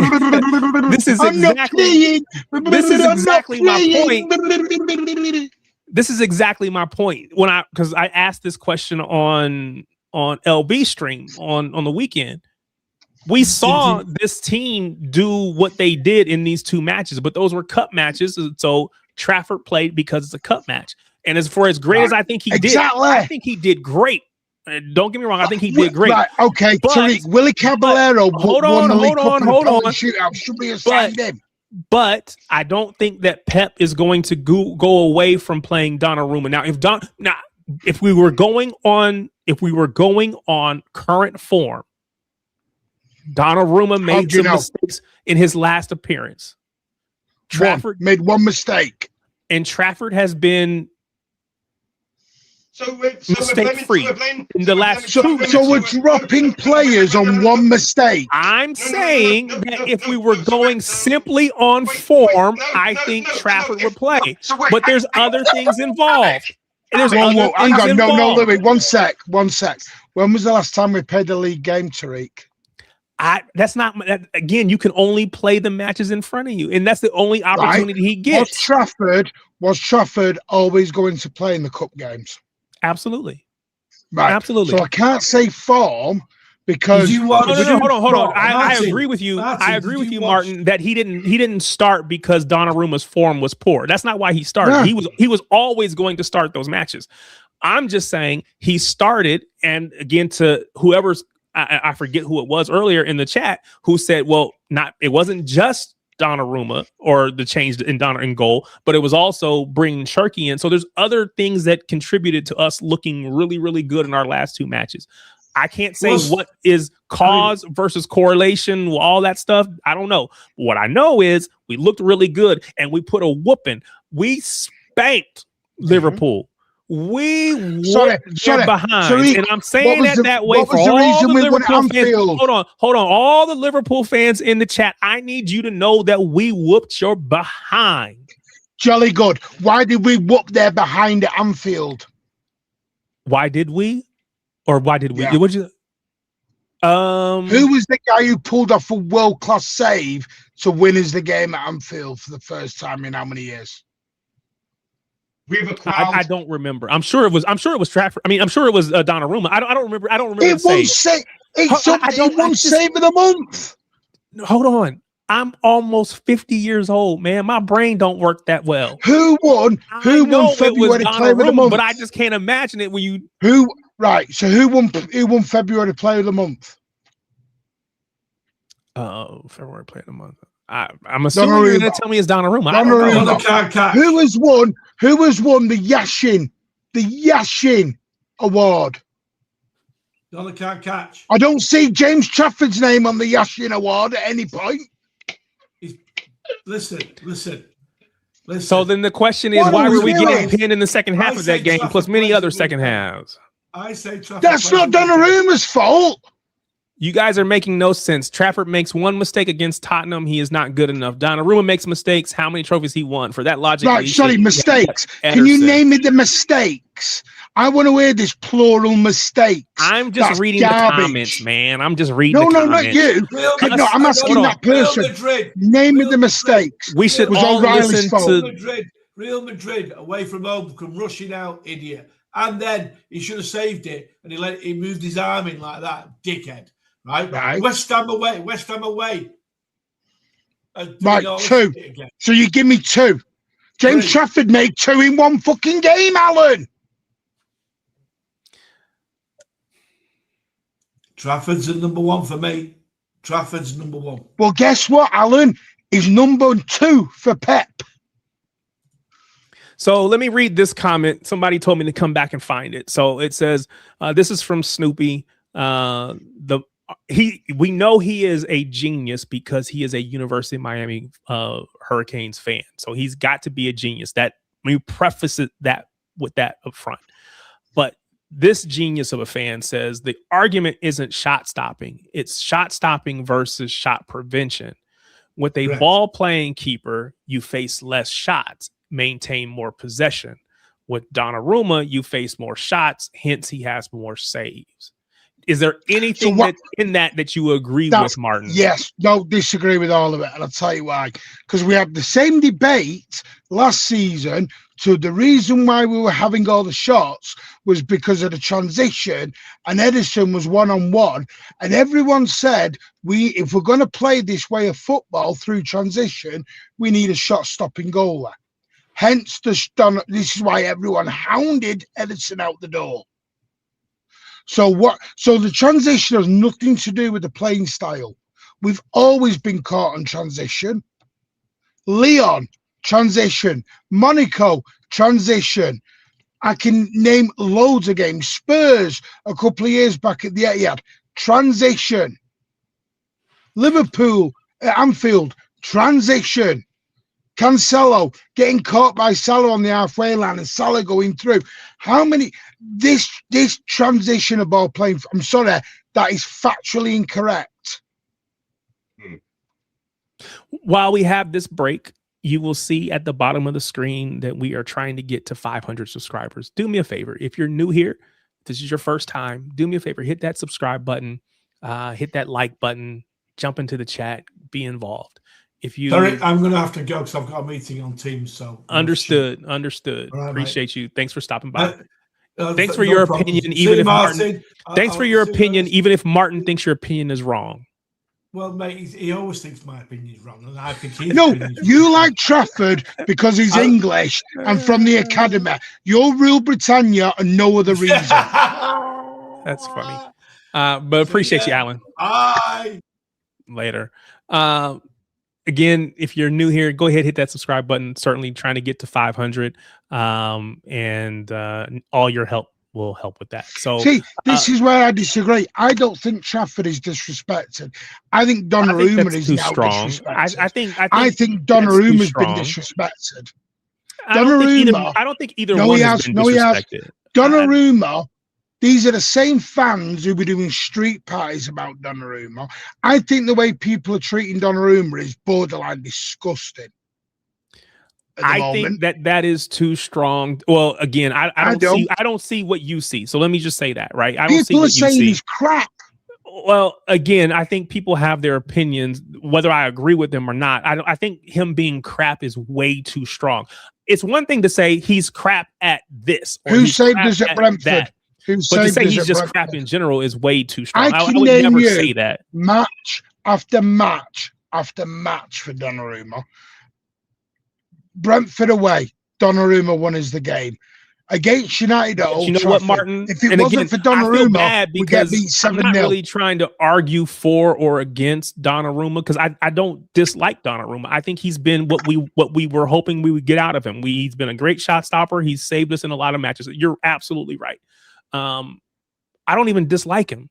I'm just saying that I see the upside in Trafford being so high that I'm willing to let Donnarumma go to make sure that I get the club control. Well, and this is where fans. This is what causes it, Tariq. No, I disagree. This causes the hate because Trafford will get sold in the summer, and everyone will blame Donnarumma. Well, again, if they're going to blame anybody, they should blame the back. I'm sorry, but it is inciting. They don't realize it incites all of the anger and the hate that comes with it. We are the only fan base who gets a world-class player and wants to, excuse my language, fuck him off within 6 months.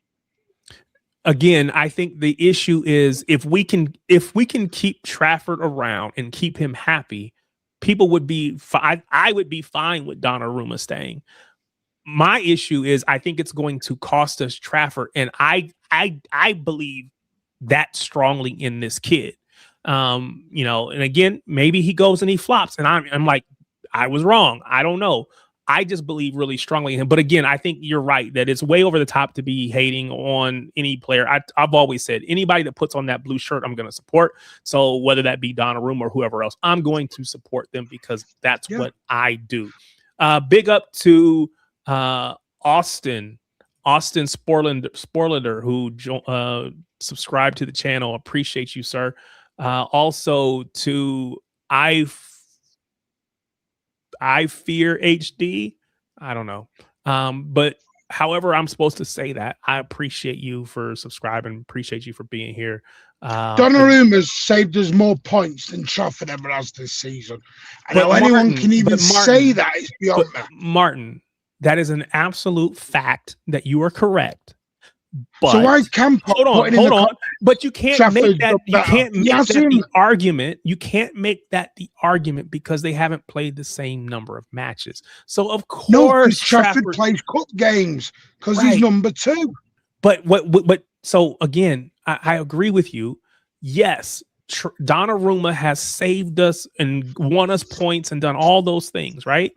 That's why he's got the second most clean sheets. Because he's played more matches than Trafford. Trafford can only play what he plays. No. You know why you're doing this? Hold on. You're doing this because of the agent. Martin, wait a minute. Hold on. Let me land my point, Louis. Let me land my point. Trafford has not played the same number of matches, so that's an unfair comparison. All we can judge Trafford against is the matches that he has played. He has played in the cups, and thus far, he has won one trophy. He's won one trophy, and now he has got us into the semifinals of the FA Cup. That's all we can go off of. Because he's the cup keeper. Right. Right. So hold on. To make my point clear, I cannot criticize Donnarumma for not winning us these cups because he hasn't played in them. Likewise, I can't kill and criticize Trafford because, you don't have the same number of this. He doesn't play the same number of games. So I think both of those are unfair. I think we should judge Trafford on what he does in the cups. We should judge Donnarumma on what he does in the league and in Champions League. That's where he gets judged against. Those things aren't the same. No, but Tariq, I need to know these mistakes. Other than West Ham, and I don't blame him for Madrid. I blame O'Reilly more for Madrid than I do Donnarumma because O'Reilly just gets dumb ball watching. Where has Donnarumma made the mistakes other than West Ham? I will leave that for the folks in the chat. I'm not my intent. But they can't name him. Who can't? No one can name him. I think that they would say that they have, but maybe you're right. I'm gonna move this conversation because I don't want it to be Arsenal away. Nobody said this at Arsenal away. I run a channel. I do post matches. Nobody blamed Donnarumma for that goal at Arsenal away.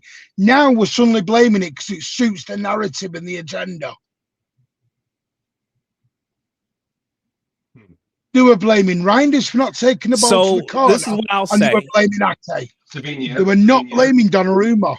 So this is what I'm going to say to all, and then we're going to move. We are going to move off of this topic. However, so this is Red Camp, aka Magnus. Magnus, if you want to name these, then you have to come. No, that's not Magnus. That's not Magnus. Oh, sorry. So Red Camp, you want to name it. You got to come on. You got to come on the channel. You got to get on the stream and say it, and we can have that conversation. Otherwise, we are going to move on. Because again, this is not intended to be a bash house captain. There you go. I got those mixed up. Apologies to both. But that's my point, Tariq. But I don't want this to become that. So we're going to move off of it because again, that's not the intent. This is the trouble with a lot in the fan base now. They can't praise another player without destroying another one. It is disgusting agendas. I'm sorry, I'm bored of it. I am bored of agenda-driven nonsense. Yeah, so when everyone was doing street parties when Donnarumma came in. street parties. Yeah. And now they're hounding the guy out the same way they hounded Edison out. Because I don't think it's, well, again, I haven't seen it be to that same extent, but you're probably right because you probably see more or hear more than I do. So there's probably a chance that you are absolutely right. And I would say that that is wrong of anybody. We shouldn't treat any City player like that. And again, it's okay to have your preferences. I've already told you what my preference is as far as looking what next year is. But as long as Donnarumma is our number one, I'm going to support. I'm going to get behind him. And I think we should all do the same thing. Do you know why I don't do this? Real quick. Hold on. So again, if you have an opinion on this topic or any other topic, the opportunity for you to come on stream is there. All you have to do is hit the link in the chat. It should be the pinned message at the very top. Feel free to hit that link and then jump on. So I see Oriana wanted to jump back on. I'm going to let you say what you want to say. But again, we're going to move off of the Donnarumma Trafford topic because I don't want it to become anything more than what it already has. So I'll give you real quick and then we'll move off of it. Oriana, you there? Well, Martin, you said I can name your mistakes, right? The Madrid game is a mistake. You like it or not. That's just a mistake. I expect the top goalie to. Well, in my opinion, that's a mistake. The West Ham game is a clear mistake. Arsenal game, the guy was just like, just don't know what he was doing. No man's land. At the Emirates, it's true. He was no man's land. Just came out for no reason. That pass from Eze, was a world class. No matter what he did, if Donnarumma sat back and he was on his line, or he came forward, Martinelli was going to go, like Martinelli was going to score in that situation. That's not true, though. There was defenders a little closer. I don't think there was a need for Donnarumma to be. You're not going to change the Donnarumma haters' mind. Well, I think that there is a lot of people say it's a mistake. It's not just me. Yeah. So it could be classified. Well, when James Trafford wins a Yashin trophy, I'll have the conversation about it. So he's 22, by the way. Big up, Oriana. Appreciate you coming on, man. 26. Big up. Appreciate you coming on. So I'm sorry. I'm sorry. I'm being so blasé about this because I find it disgusting the way everyone's turned on Donnarumma. I find it disgusting. I think that I have not seen what you have seen. So it has not gotten to the point that it is what I would consider disgusting, because what I saw from the Ederson hate last year was disgusting to me. That was very personal, whatever. What I see in this conversation is people having opinions on the play on the pitch. And that's where it has stayed as far as I can see, which I think is fine to have that conversation. When it starts going off the pitch, then I think that's where it becomes unfair or. But people are saying he's a bad keeper. Willie Caballero. Yeah. So Oriano said earlier on he won a trophy. So Willie Caballero won as a League Cup. Should we have played Willie Caballero as number one? Because he won as a trophy. Yeah. And I think there were times where he did play as our number one, but we're going to move off of that. We're going to move to this Arsenal versus Sporting. Arsenal, it was 90 plus minute, and they get the stoppage time winner through Havertz.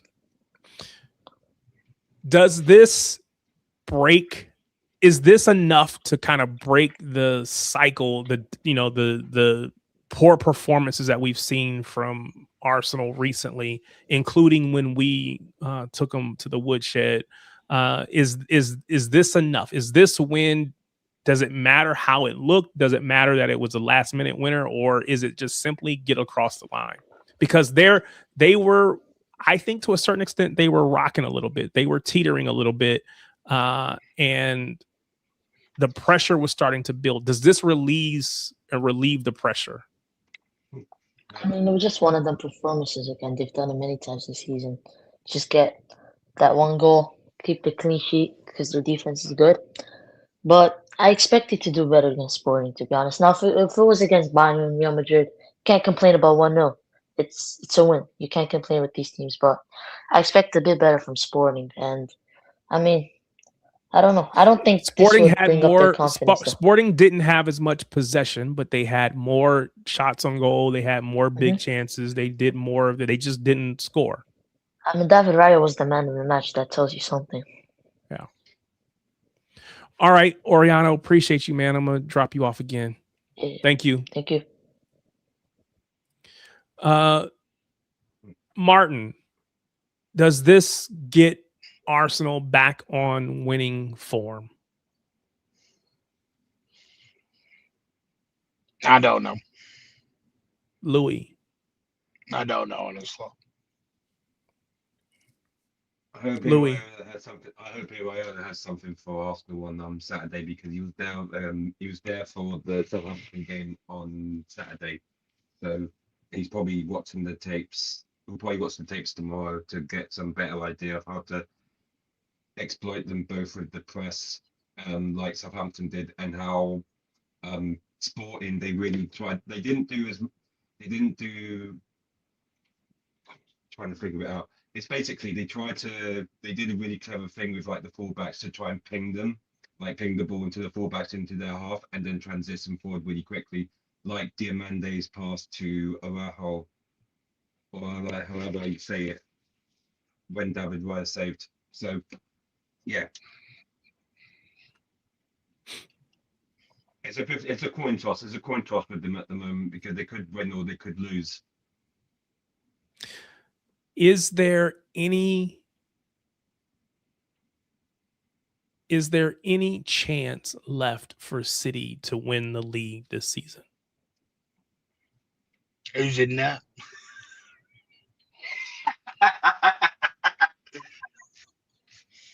Sorry, I have to do that. I don't know. I don't. For me, I'm not in a title race at the minute.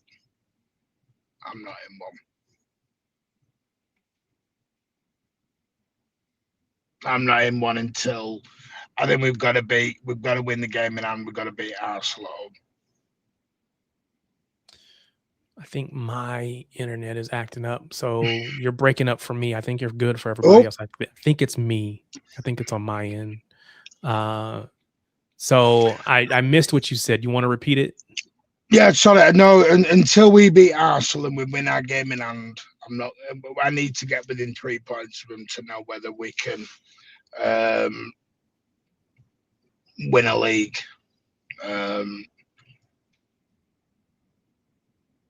I don't know at the moment, because the problem is I'm a bit. So I'm going to be honest. The Donnarumma stuff's chopped me. Absolutely. That's why I moved the conversation. That's why I changed it. It's thrown me a loop, because I just. Do you know what it is? I'm gonna say it. I'm sorry to it, but for 2 years, 2 seasons running now, we've done this player comparison, and I'm just bored of it. It was Doku, it was Grealish, it's Kushinov, it's Diaz, it's Haaland, it's Mamouche, it's Donnarumma, it's Trafford. Last season, it was Edison Ortega. I just feel, as a fan base, Gonzalez. I was told last week by many people in my chat, Gonzalez was better than Rodra. I feel as though many in the fan base have just. I don't think we know what we want anymore. I think we've all gone very confused in what we want, and I keep saying it. I think it's many of. I can't do the Player FC stuff, Tariq. It really upsets me when I see the Player FC, and it's because I know how it's affecting the players. We lost 4 players last year based on the abuse that these players got, and I just don't want to lose anymore. I don't want to keep losing players because they're abused. Yeah, no, I agree with that. I agree with that completely. It really upsets me and bothers me. I thought we were better as a football. I thought we were better as a fan base than this. I thought we were better as a fan base. I used to think we were better than Arsenal or Liverpool fans, and people tell me, oh, it's, but Jeremy Doku said there it's modern day football fans. Then I don't know. I find it amazing. It just, yeah. I don't know what's coming on. I know what's coming on Sunday when Donnarumma starts. I know what's going to come. So yeah, because again, it saddens me. Well, yeah. So Steve Dunn says that Arsenal are running on fumes. Weira 619 says that if City win the next 2 Premier League matches and Arsenal draw to Bournemouth, then it's game on. Blue Sharks must be starving. If Arsenal draw to Bournemouth, that will definitely shake their AMG Gunner, who is a Ohio State fan, which says that he's not as genius as myself and Miami Snoopy. But nonetheless, is he a Mercedes fan by any chance? I don't know. It may be AMG might be. But he says that the 3 most likely outcomes when we play, again, he's a Gunner fan, so most likely outcomes when we play is that either they win convincingly, we stink a win, being they stink a win, or we draw. All 3 are good with me. So he doesn't think that a City win is necessarily one of the most likely outcomes. In 2 of his 3 most likely outcomes, Arsenal are winning. I think City beat Arsenal at the Etihad. City beat Arsenal at the Etihad. I do believe that.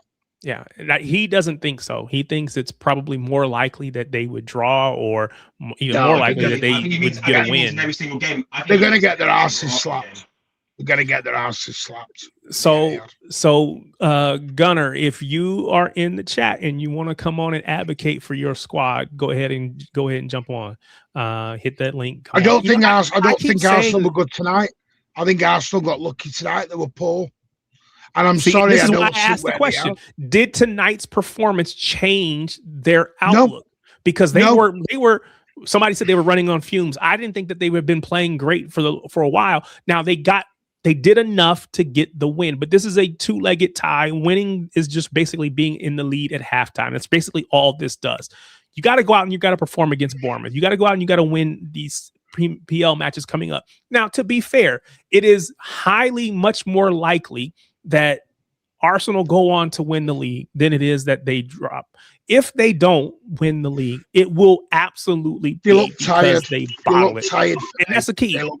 Do they have enough to get over the line? Big up to Ed. Ed entered the studio. What's up, Ed? What's up, man? Big up the chat. Big up the panel, man. You jumped on here to have this Donnarumma conversation, didn't you? No.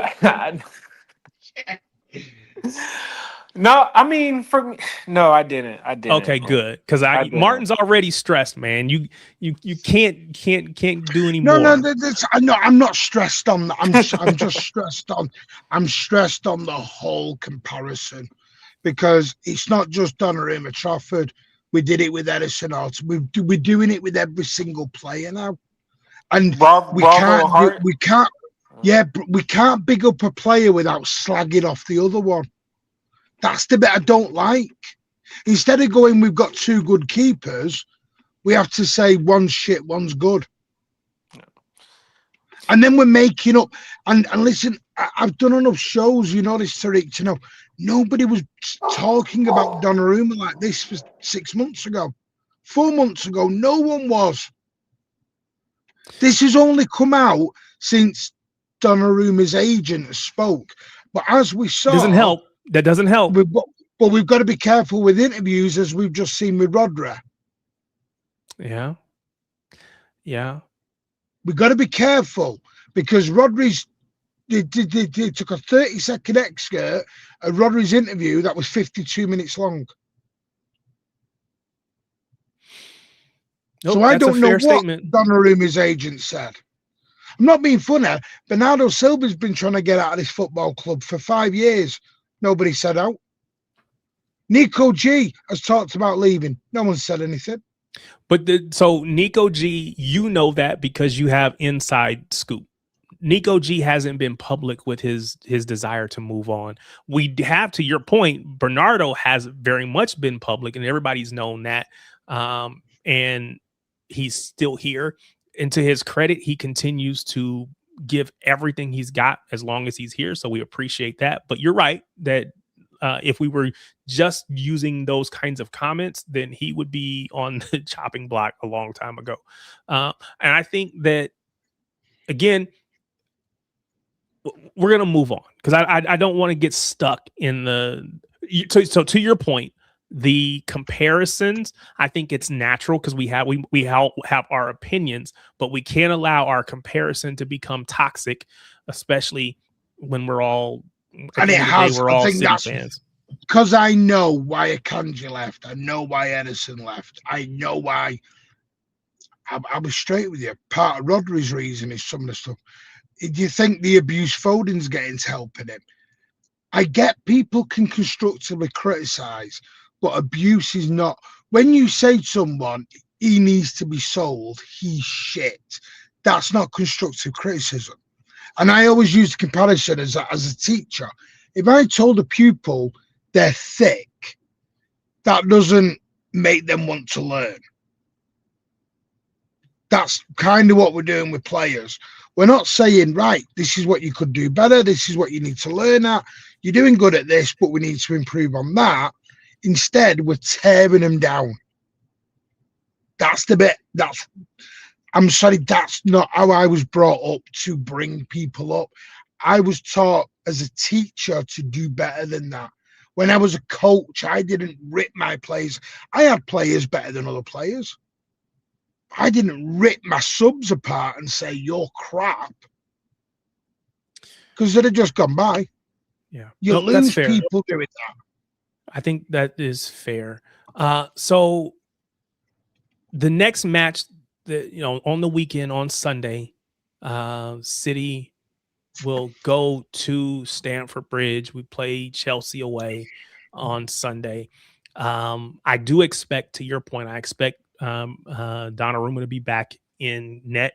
Do you think the rest of the lineup is the same? Do we keep the rest of the lineup? Yes. And again, that means Holland up top, Doku, Is Diaz fit? Semenyo across the attacking midfield, Bernardo, Rodri at kind of that defensive holding midfielders, and then of course our normal back line. Do we think that's going to be the lineup against Chelsea, or are there some surprises that Pep's going to pull on us? No. Is Diaz fit? I think Diaz will probably be the only question mark. I think. So I don't know if he's fit. I only looked on FOTMob and it said that he's out for a couple of weeks. So I don't know what that means. Linda said he had to have a scan because he had a problem in training before Liverpool on Saturday. Okay, so you think that Diaz could come back in for Kuznetsov? I think out of our lineup, the only change I could see Pep thinking about would be that one. Just because we've seen how Pep trusts players that has been here for a long time. I think Diaz, if I recall, last time he was out, when he came back in and he was fit, he straight away played last time he was out off the hamstring. So Diaz has had a very good season. I don't get where Diaz. I was talking with someone today about this, and they asked me, where's all the Diaz criticism come from? I went, I don't know. Because we were of the opinion Diaz had a very, very good season. Yeah. I don't think I think he's had a decent season for sure. And again, I think this is one of those things where unfortunately it ends up being a zero-sum game where only one of these two players are going to play, Diaz or Kuznetsov. And I think for the high line and the way that we play, I think for me, we need to have that pace. Again, that's not to say that Diaz is a bad player or whatever. It's just to say that I think we need. When Ruben Diaz won Player of the Year, he had no pace then. Who was he partnered with? Well, yeah, he had Walker. I'm not denying that, but Ruben Diaz, people are like, someone's putting in the comments there, Ruben Diaz 2026, ha ha ha.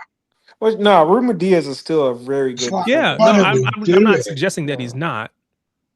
Yeah, no. I don't get. I think it's a little bit, again, back to my point. It's the bigging up Kushnerov by putting Diaz down. I don't get it. So I think that there are probably astonishing. some people who do that, right? I think there are probably some people who do that. I think it's also fair to say that there might be people who just genuinely prefer Kuzanov and his on-pitch attributes over what Diaz offers. And I think we have to be okay with that too. Everybody that says that they prefer Kuzanov over Donnarumma doesn't mean that they're hating on Donnarumma. Excuse me, Donnarumma, I'm tripping. Well, how do I?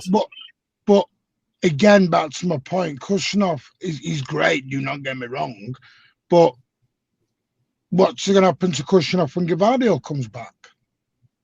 Yeah, no, I mean, because again, this is so I have thoughts, right? I think that there is a portion of time that Gavardio is going to be playing out on the left. I do think that's going to happen, whether I think he should or not. I think that when Gavardio comes back next season, not every match, but we will see him playing on the left as far as a left back for more than a handful of matches. And I think that's where does that put O'Reilly? Because then it's going to. Where does it put Aït-Nouri is the question, because I think what we've seen from Nico O'Reilly is that he can play in the midfield. He'll play there. And again, it won't be every match. So there might be other matches where Aït-Nouri or Nico O'Reilly do play at left back. But I think there are going to be times when you're going to see Gavardio, you're going to see him on the left as far as left back. You're going to see Guéhi left center back. You're going to see Rodri and Anderson as the pivot in midfield. Well, I was just doing the back four. Gavardio, but that's my point there. Gavardio won't be left back. He's hands down our best centre back by a country mile. We cannot subsidize him at left back. Sure, he's as a left back. I'm not negating what you're saying, because I think he is. I agree. I think he is one of our best center backs. But I think Pep will try, because Pep's got to get Guéhi in on the pitch too. I'll tell you now. I'll tell you this. Matt Guéhi's not come here sat on the bench. So that's my point. So is he's not he's playing on the left side. Now maybe you say he can play on the right. I don't know, but you can't play him and Gavardio both on the left unless one of them moves out to left back. And I think if anybody moves to left back, it's going to be Gavardio, because we've seen him do that already. No, I wouldn't rule out Gavardio and Guéhi being the back two. Yeah, I was about to say that. I seen Guéhi as a right side center back. Or we play back three with Gavardio, Guéhi, and Kushnerov. Something like that. I'll be honest with you. I think Diaz and Kushnerov could both be on the bench at the start next year. That's possible. That's possible. I know people won't like that, because I think Guéhi and Gavardio is a very good back too. I think that's if Guéhi can play on the right as opposed to being on the left, because Gavardio is going to be on the left side of that center back combination. That's the only problem though. Like, we haven't seen Guéhi play on the right hand side. That's why he has for England. For England, he does. Okay, because that was what made me say that there's a because I believe that you're right. Both of them are going to be playing, and in my head, the only way to get them into both in the team was to move Gavardio out to left back. But you're right. If he can play on the right, then you can play them together, or potentially play a back three, and you have both of them plus one of Diaz and or Kuzanov. Very much a possibility. In the back three, it'd be Gavardio as the first, like in the three, he'd be the middle, Guéhi on the left, Kushnerov on the right. Yeah, I think that makes sense. I think what it is people have made Kushnerov undroppable, and that's not reality. So it is not reality in Pep's mind. Yeah, Pep is going to do what he does. However, again, I will stand on the fact that there is nobody in this defense that offers what Kuzanov does from his pace and his recovery. Now, again, I can say I think that Núñez is close, but Núñez doesn't play the same way that Kuzanov does, and he's not going to be able to play at center back. So I think To We me, wouldn't have the game. We wouldn't have the game we had if Kuznov doesn't have the recovery he had against Salah, because that was unbelievable. He made the mistake. You got to remember when he got knocked. big ups to everybody pointing out that Gahey is in fact right-footed. So Mike Gay could have gone to Liverpool, he could have gone to Arsenal, could have gone to many places. He's chose us and getting paid £300,000 a week, and we think he's just suddenly going to go and sit on a bench. And I get the love him for somebody will be on the bench. Somebody's going to be on the bench. And this is what people have to realise is they're not going to like it, but Gay's going to start over Kushnerov. Yeah, they may not like it, and I get it. I don't think that. So I don't think people are going to argue that point. But again, we're not making that choice. But for this season, we're not making that choice. But Gavardia will be back before the end. You think? Maybe, yeah. Maybe. Yeah, because he's going to the World Cup. Yeah. Yeah, Gavardio's due back in training in the next 2 weeks. Fair. But there's only, 9 weeks left in the season? 8 weeks left in the season, something like that? It's like saying it's like Arsenal, unfortunately. Yeah, Hikapi and others are great defenders, but their number one partnership is Gabriel and Saliba. Yes, but we don't have a partnership that is currently as established as their center back partnership. I agree. Right now, it's Gahey and one of the other two. I'm going to sound this to be really awful here, but why do you think certain players get paid bigger wages than others? Big up, man. Appreciate you subscribing. With due respect, appreciate it. With due respect, why is Gay on £300,000 a week? Why is Haaland on the way? But why is Rodri not? Why is Nico G not being paid the same wages as Rodri? Why is Donnarumma on £250,000 a week and Trafford's on 55 grand? I know it's not fair. No. What point are you making? That So I think are you saying that there's an established? Yes. Yeah. There's an established order. Yeah. So I agree. They don't like it, but tough he said the kidder. I agree with that, but only to an extent. So hold on. Who makes more money? But who makes more money between Diaz or Gvardiol? Is it Diaz? He just got an extension. They're about the same, actually. But that's my point. Is Diaz just signed a brand new contract 6 months ago, and now we're selling him. I'm sorry. Sometimes you got to read the tea leaves. You got to read the tea leaves. I think that. So yes, there is a Marmouche is on. Oh, that's Marmouche. I don't care about Marmouche. Let me see something real quick. Give me 1 second. I need to jump over here. Yeah, but the guy Marmouche. The thing is, even with Marmouche, the guy that's benching him is on $400K. That's my point. Yeah. So Marmouche's competition is on $400K a week. He's not on Marmouche's wages.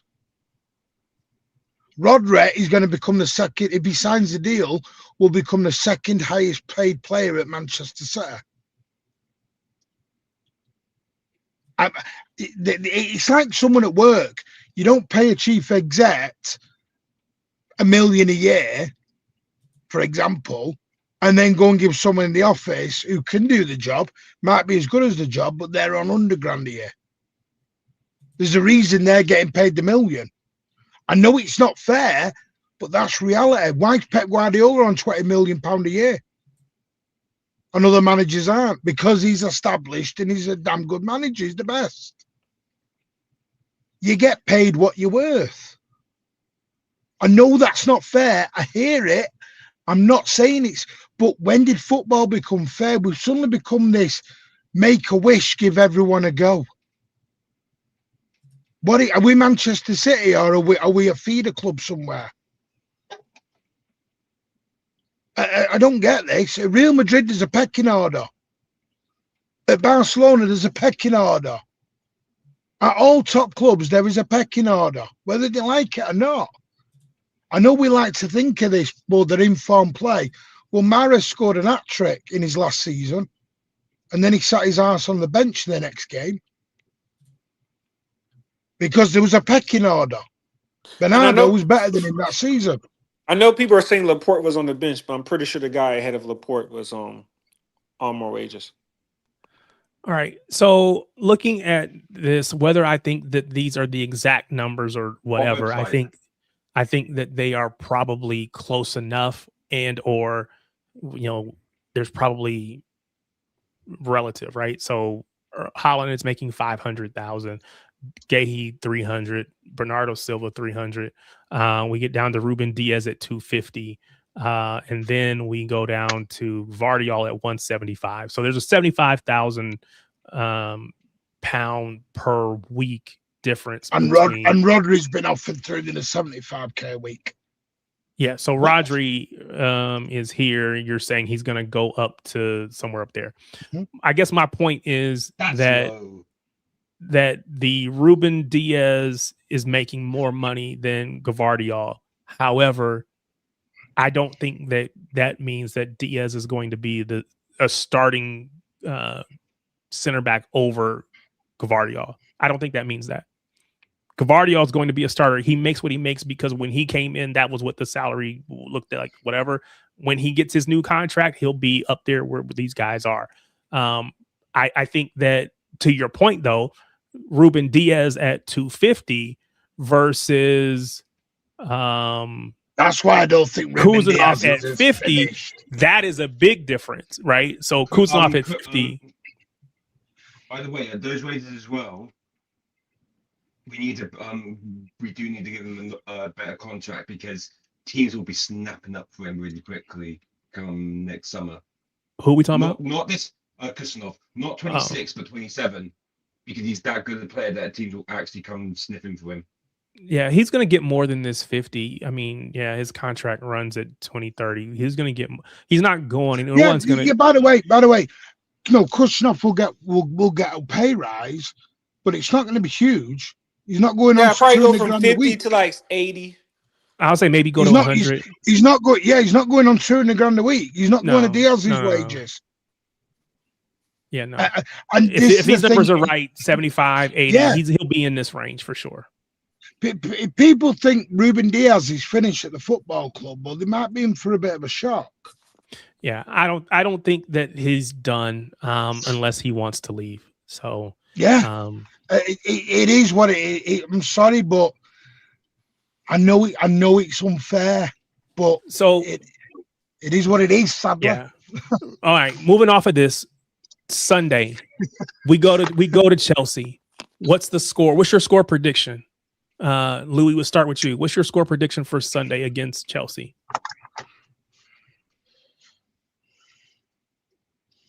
2-0. 2-0 City win. Yeah. Ed. 3-1. Ooh, that's what I was gonna say. 3-1. I've gone 3-1.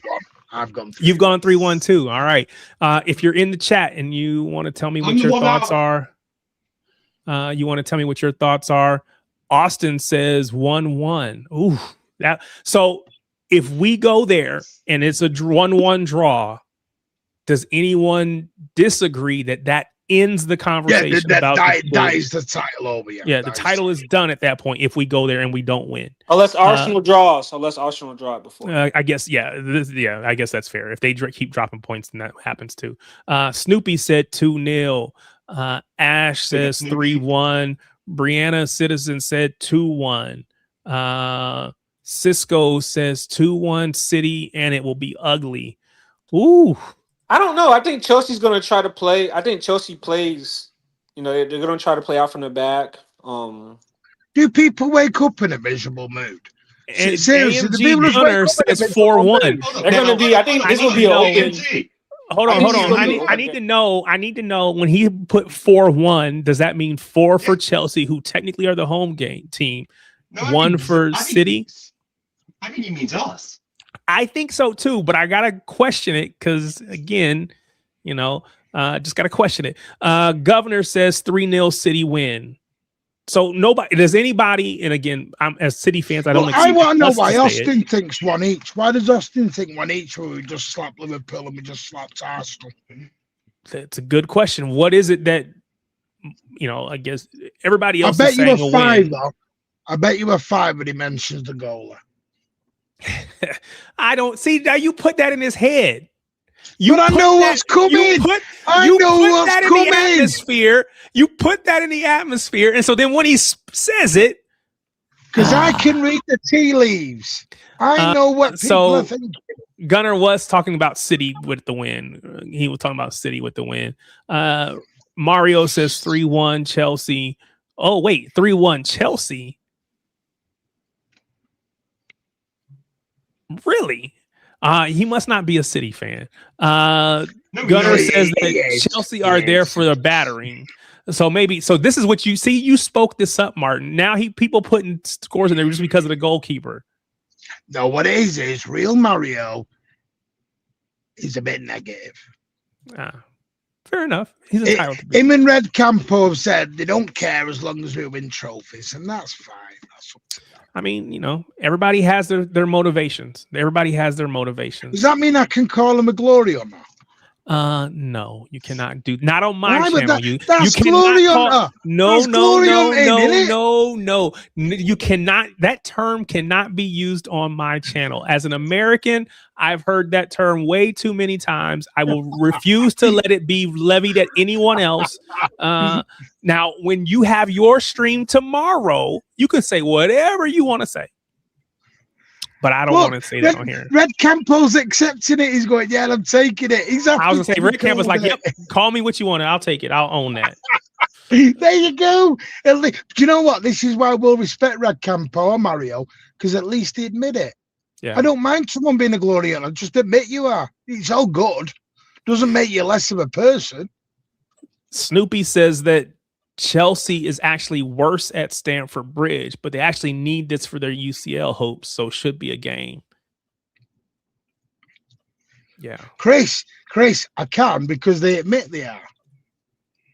And Teal admits it. Teal's not here, but Teal even says, I'm a glory hunter. I only care about I think it's going to be interesting if Enzo doesn't start who they play right there. I don't know who they played in the midfield against. Against who is the team they put Martin, are you being pulled over? Was there cops? No. I saw like blue. I saw the lights, sirens look like. So make sure he's not getting arrested. If you are getting arrested, though, turn your camera back on. This is great for the stream. We want to see it. Wow, this is so American. We gotta. Everything is streamable. Anyway, sorry, I cut somebody off. I apologize. All right. I was just saying that it'd be interesting. Enzo. Who is going to be in their midfield if Enzo's out? So. Yeah. So did you think he's going to be out again? Because he just missed a game, didn't he? Well, they said they gave him a two game suspension for what he said in the interview. Him and the board. I'll tell you what, I'll go for a 3-0 win, and Donnarumma's going to pull off 3 magnificent saves. I hope so. I hope that's the case. Just make it one. Yeah, I don't want too many wonderful saves. I was going to say, I thought about that. I was like, no, actually, I don't want him to have to make exceptional saves. Just have a perfectly calm, nothing. Just chill. Anyway. I'll tell you what. I want everyone to be here next year when Donnarumma wins Player of the Season.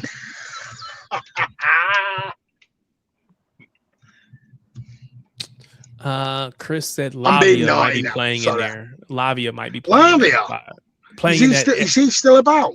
Yeah. He might be playing in that Enzo spot. Yeah, it's gonna be Lavia or Santos. It'll probably be Santos. It'll probably be Santos. Won't be Lavia. Yeah. I always hate when former City players come back. I feel like they always have some motivation. It doesn't always happen that way, but yeah. Anyway, we're not gonna hang on here too much longer. Again, we did, just from a transfer standpoint, we talked about Silva leaving. We talked about. Oh, did you do Anderson? I was gonna say we talked about Elliot Anderson. I saw the tweet that said Man City believe that they have won the race to sign Elliot Anderson, are confident of a £65 million deal. 23-year-old. Oh, I have got some other news. I don't know if you want me to share it or whether you go ahead. Nope, share it. Tottenham do want Trafford, and Trafford is actually keen on that move. I think he's keen on the move to London at the moment. Newcastle are not prepared to pay the money City want for him. Would Chelsea come in for him? Because I think he would be better than Robert Sanchez. Potentially, because City want 40 in a buyback. Now, I don't think they'll get the buyback second time around, but they can ask. Because they do want to do a buyback. They don't want to lose Trafford. They don't want to lose Trafford, but it is just circumstances. Nico G is wanted by Napoli, Inter Milan, Porto. And there's someone else. Back to Porto. And Rico Lewis is wanted by Fulham. Probably to replace Wilson. No, Bob would definitely. Bob would take Wilson's job. No, I'm saying they want another. Yeah. Because Bob is already. I mean, he's playing some, but I put my stream quits. By the way, that's why I did that. I don't see with the Nico. Do you know what I could see Inter Milan doing Nico G, because Inter Milan are apparently going to get rid of a couple of midfielders this summer, so I could see Nico G fitting into a Milan Inter team. I would say Gonzalez would be good as a two midfield with Edison Atletico, and we somehow try and get Barrios there, but that's my dream for the summer with midfielders. But yeah, I know that's not going to happen. Let me ask Tariq a question. Let me ask Tariq a question, right, about this midfield rebuild. He's going. Tariq, would you want a Wharton or would you want Anderson? Well, it sounds like Wharton might end up at United, and we get Elliot Anderson. Big up, Rosemary. Appreciate that. 3-0 City. Thanks for the engagement. Appreciate you. Oh, look at Jeremy Doku calling me an happy clapper. What? Okay, Nico G staying. Rodri will be gone in the next 18 months. I'm not buying happy clappy PR. You don't have to buy the PR. Can I stop you from being able to see the comments or the chat? Hey, listen, Tariq. Listen, when I give people the truth, they don't like it. Yeah. So if you ask me, handle the truth. Exactly. What's the name of that movie? You can't handle the truth. No, I'm not getting rage bait. I can see it in my head. What's the name of that movie? You can't handle the truth, bitch. Yeah. Anyway, I can't think of it. It's Samuel L. Jackson. I know that. No. Oh, I was thinking. Oh, sorry. I was thinking. The movie with what's his name in it? Tom Cruise in it. I think it's Tom Cruise. Anyway, I don't care. Ed, to answer your question, if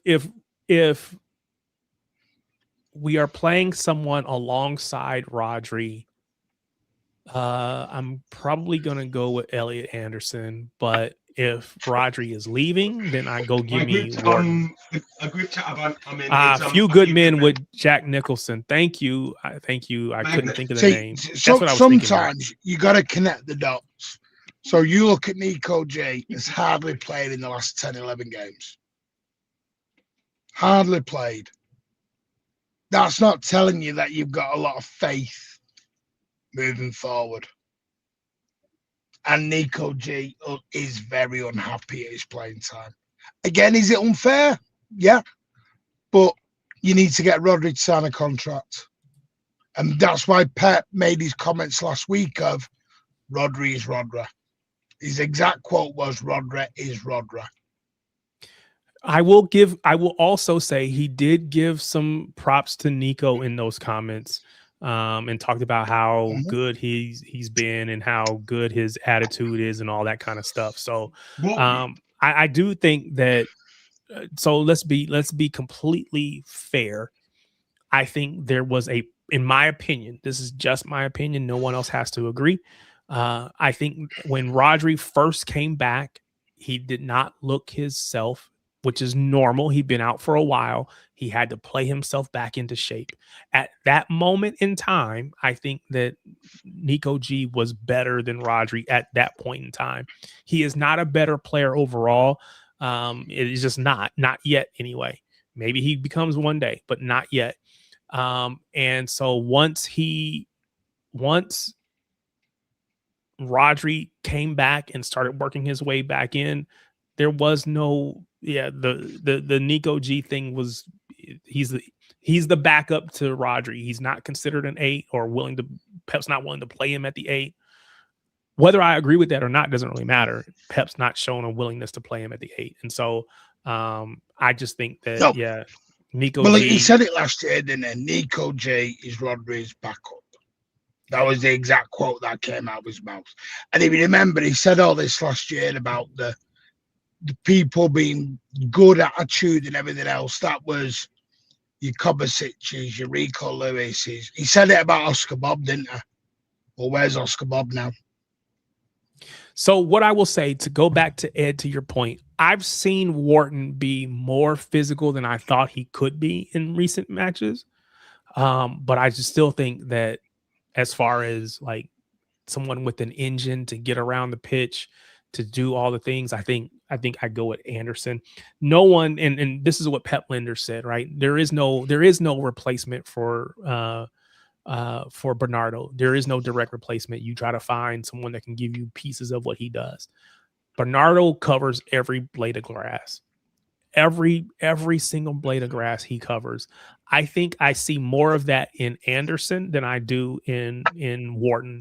Again, that doesn't make him Bernardo, but I think as far as the all action, get about the pitch, influence the pitch, influence the game all across the pitch, I think Anderson's probably more likely to do that than Wharton is. If we're talking about somebody who's going to dictate from deep and spray passes everywhere, that's definitely a Wharton thing. But Bernardo Silva's unreplaceable for me. Yeah, exactly. He's unreplaceable. You don't replace Bernardo Silva. Bernardo Silva's been really good this season. I don't care what people with their agendas think, and it is what it is. But Bernardo Silva's been excellent this season. I think he's been really good. Yeah. And you know what? I think Pep Linder's said it perfectly. You don't replace that. You bring a body in to replace it. I don't think you're ever going to replace the Bernardo skill set. Sadly, I don't think there's a player out there. Everything else as well. It's like KDB. You don't replace KDB, do you? You don't replace that like for like. And you know, Haaland was different than Aguero, and the club will move on. I mean, listen, is there a chance for Nico G? I think the only way Nico G stays is if Rodri does go. If Rodri goes, then Nico G's probably got a chance. But the wording I got was they've sacrificed Nico G to convince Rodri to stay. Is it true about his contract extension, though, being 29? And I think that's the thing of the desperate for Rodri to sign this contract. And I think unfortunately, the only way you keep Rodri is by playing Rodri. You don't bench Rodri. Yeah. All right. We are going to call it quits. We've been on here for over 2 hours and 45 minutes. And I appreciate everybody that is still here, still rocking with us. I know it is late over there in the UK. So certainly appreciate you being here. I do need to go get some food, though. So we are going to call it quits. Tomorrow night, tomorrow at 11:05 UK time. We'll be doing Stateside Blues on Martin's channel, The Mancunian Way.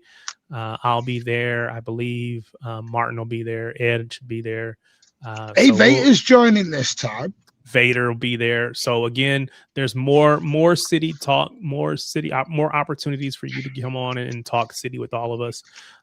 Certainly appreciate all of the support. Again, if you haven't already, if this is your first time, I am asking you to do me a favor, support the channel by hitting that subscribe button.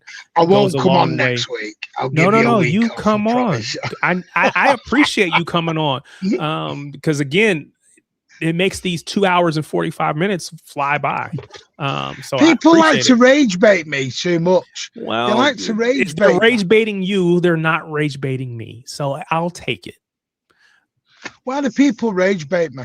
I don't get it. You gotta show them that you can't be. You gotta show them that you don't have any emotions. It doesn't bother you. It's a form of bullying. You know, that's a good question from Gunnar there. What about now, Pam? You know, bloody hell. When you think about Naipan will be on loan somewhere next season. The amount of midfielders we've actually got. By the way, I know you're ending, but you've still got Reinders and Foden to get in somewhere as well. That's why Naipan's gonna be gone somewhere. He's gonna be on loan somewhere. He's not. Yeah, he's not crazy for us next season. Again, do me a favor, hit that subscribe button, hit the like button, do all the things, share it wherever you want to do. But I appreciate the support. Again, we'll hope to see you tomorrow night on Martin's channel. Again, big up to everybody that's been here on the panel. Everybody, Luke, who came through, who had to drop earlier. Appreciate all of the support from everybody. Big up to Gunnar, man. Big up to you. Not a City fan, but you hung around. I'll even forgive the fact that you have an Ohio State profile pic. But is that what that is? Yeah, it's Ohio State. It's college sports. It's the if wrong. You want any really good, if you see this, just know it's the wrong thing. If you want a good bit of entertainment, get your popcorn. Go and watch Footy Judge Mo after this. You will see Arsenal fans melt down after a 1-0 win. Yeah. It was funny. Again, appreciate everyone. Thank you so much. You all have a great rest of your evening, and we'll see you again hopefully real soon. But be back next week, every Tuesday. Every Tuesday I try to do this. I missed last week. My bad. I apologize. Trying to take care of the kids, but I'll be back this week. So we'll be back next week. So appreciate it, everybody.